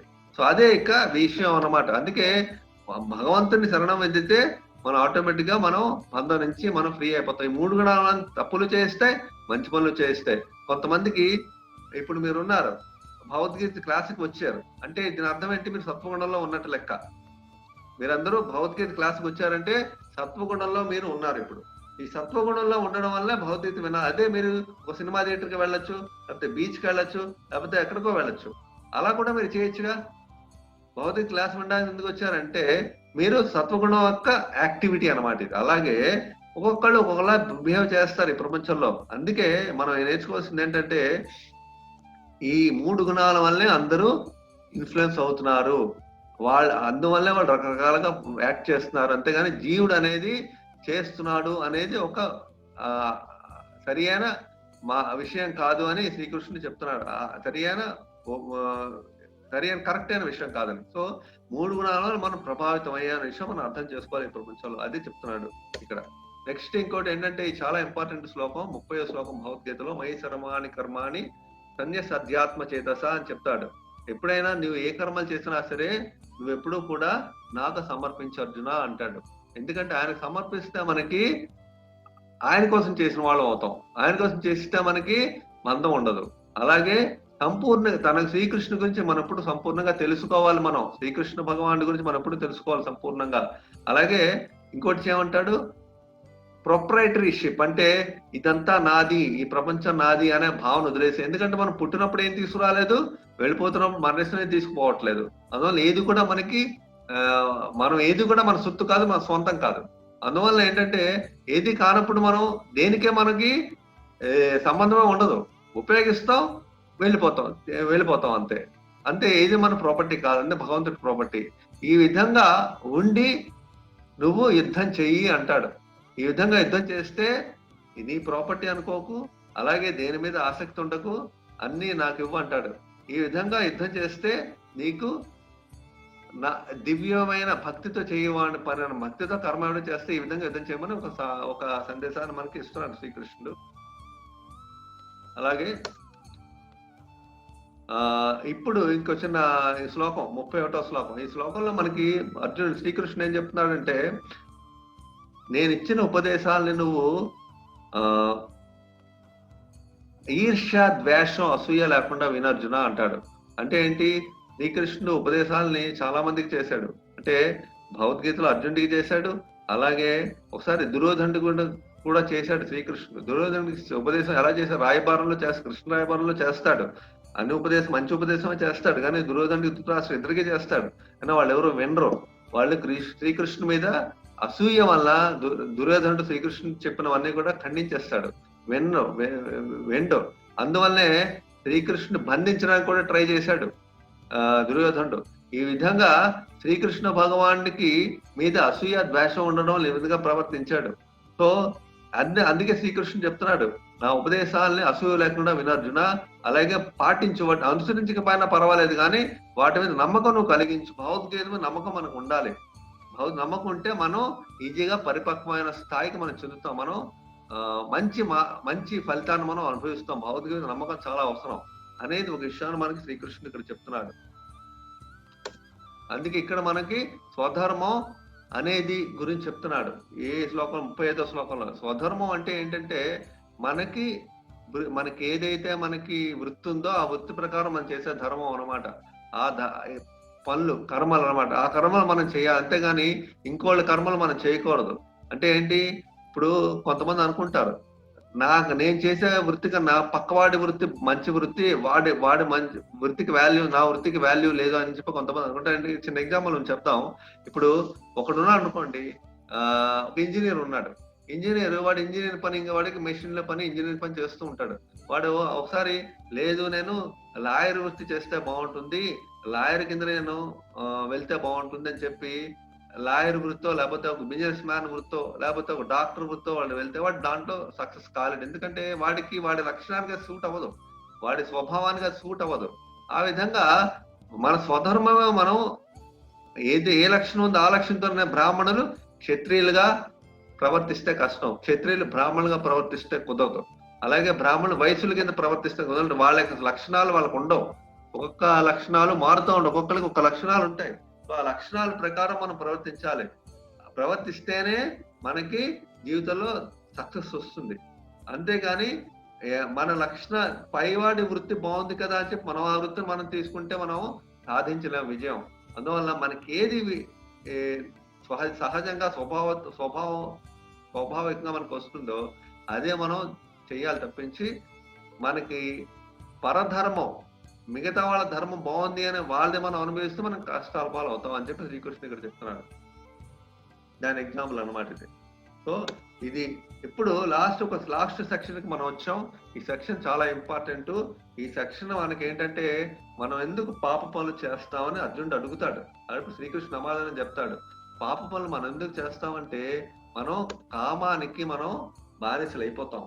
అందుకే పాప పనులు చేస్తాం ఈ ప్రపంచంలో. కామం అనేది మనల్ని కంట్రోల్ చేస్తుంది ఈ ప్రపంచంలో. అందుకే మనం పాపం చేస్తున్నాం.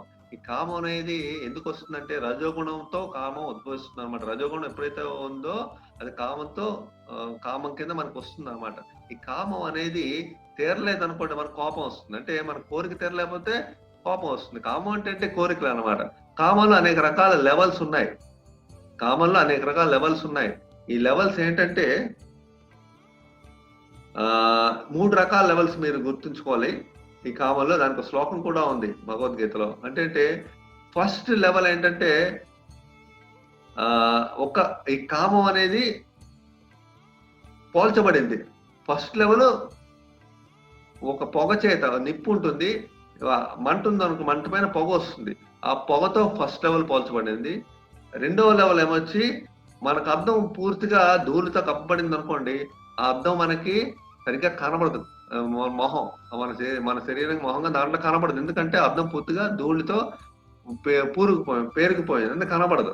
అలాగే మూడో లెవెల్ ఏంటంటే, మూడో లెవెల్ తర్వాత మనం ఎక్స్ప్లెయిన్ చేస్తాను. ఇప్పుడు ఫస్ట్ లెవెల్ ఏంటంటే, ఇప్పుడు మనం ఈ కామం మనల్ని ఏం చేస్తుందంటే, మనల్ని ప్రభావితం చేస్తుంది. ఏం చేస్తుంది మనల్ని కామం? మన యొక్క చైతన్యాన్ని అది కవర్ చేస్తుంది. మన యొక్క శుద్ధమైన చైతన్యం మనకుంది. మన ఆధ్యాత్మిక జీవులం కదా! మనకి శరీరం కాము, మనం ఆధ్యాత్మిక జీవులం. ఆధ్యాత్మిక జీవులు అంటే ఏంటంటే, కామం అంటే ఏంటంటే కోరికలమాట. నేను ఎక్కువ డబ్బు సంపాదించాలి. ఎక్కువ అంటే స్త్రీ వ్యామోహం, పురుష వ్యామోహం, అలాగే ఏదైనా తాగాలి, తినాలి, కోరికలు విపరీతంగా మనకు కలుగుతాయి. ఇదంతా కామం యొక్క ఎఫెక్ట్ అనమాట ఇది. ఈ కామం అనేది మనకొచ్చినప్పుడు మనకి తెలీదు. ఆ కామంలో మనం అది కంపల్సరీగా చేసే తీరాలి. అనుభవించే తీరాలి. లేపోతే మనకి ఆగలేని పరిస్థితి వస్తుంది. అలాంటి కామం యొక్క పవర్ అంత పవర్ అన్నమాట. అందువల్ల కామాన్ని శ్రీకృష్ణుడు పోలుస్తున్నాడు. ఎవరికైతే కామం చాలా తక్కువగా ఉందో, చాలా సన్న పొర అన్నమాట. అంటే ఇప్పుడు మంట పైన పొగ వస్తుంది. పొగ ఎప్పుడు చాలా సూక్ష్మంగా ఉంటుంది. పెద్దగా తిక్కుగా ఉంటుంది. చాలా సూక్ష్మంగా ఉంటుంది. ఎవరికైతే అలాంటి కామం పొర అంత సూక్ష్మంగా ఉందో వాళ్ళకి కామం తక్కువ అన్నట్టు లెక్క. వాళ్ళు మానవులనమాట. మానవులకి కామం ఆ విధంగా ఉంటుందని ఒక ఎగ్జాంపుల్ ఆచార్యులు చెప్తున్నారు. అలాగే ఎవరికైతే ఈ జంతువులు ఉన్నాయనుకోండి, జంతువులు, పక్షులు, వాటికి అద్దం మీద చాలా ధూళి ఉంటే మనకు మొహం కనబడదు.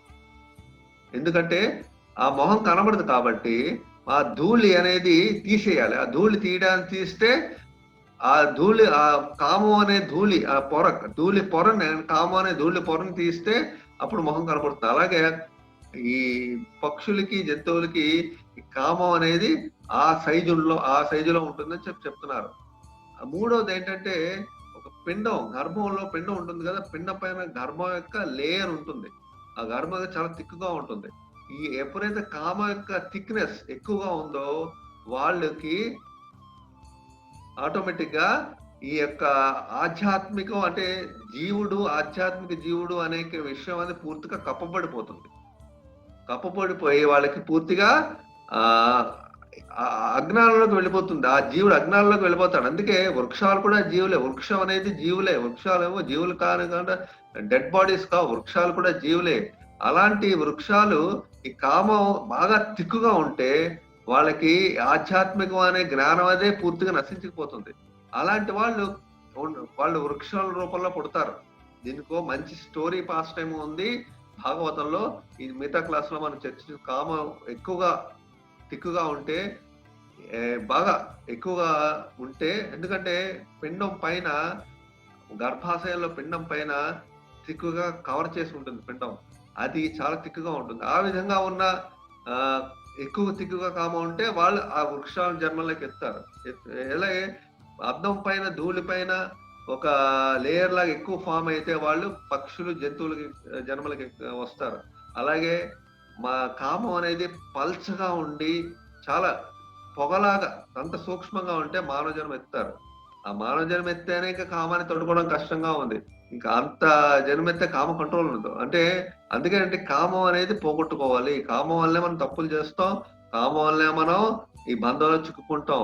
మొత్తం ఈ ప్రపంచంలో ఉన్న బంధంలోనే చిక్కుకోవడానికి మనకి ఆపేక్ష అనేది ఎక్కడి నుంచి వస్తుంది? కామం వల్లే వస్తుంది. రూట్ కాజ్ అనమాట, మూలం అది. ఈ కామం అనేది మనం వదులుకుంటే మనం ఈజీగా ప్రపంచాన్ని మనం భౌతిక బంధం నుంచి విముక్తి లభిస్తుంది. కామం అనేది మనకు పోవాలి. అసలు మెయిన్ కారణం అంతా ఇదే అనమాట. ఈ మొత్తం చాప్టర్ యొక్క లాస్ట్ లో శ్రీకృష్ణుడు కామాన్ని గురించి మనకి డెఫినేషన్ ఇస్తున్నాడు. ఈ కామం అనేది వదలాలంటే ఏం చేయాలి? మనకి ఆధ్యాత్మిక జ్ఞానం నేర్చుకోవాలి. మీరందరూ భగవద్గీతకు వచ్చారు. అదే అదృష్టం అనమాట. మీరు నేర్చుకుంటున్నారు భగవద్గీత.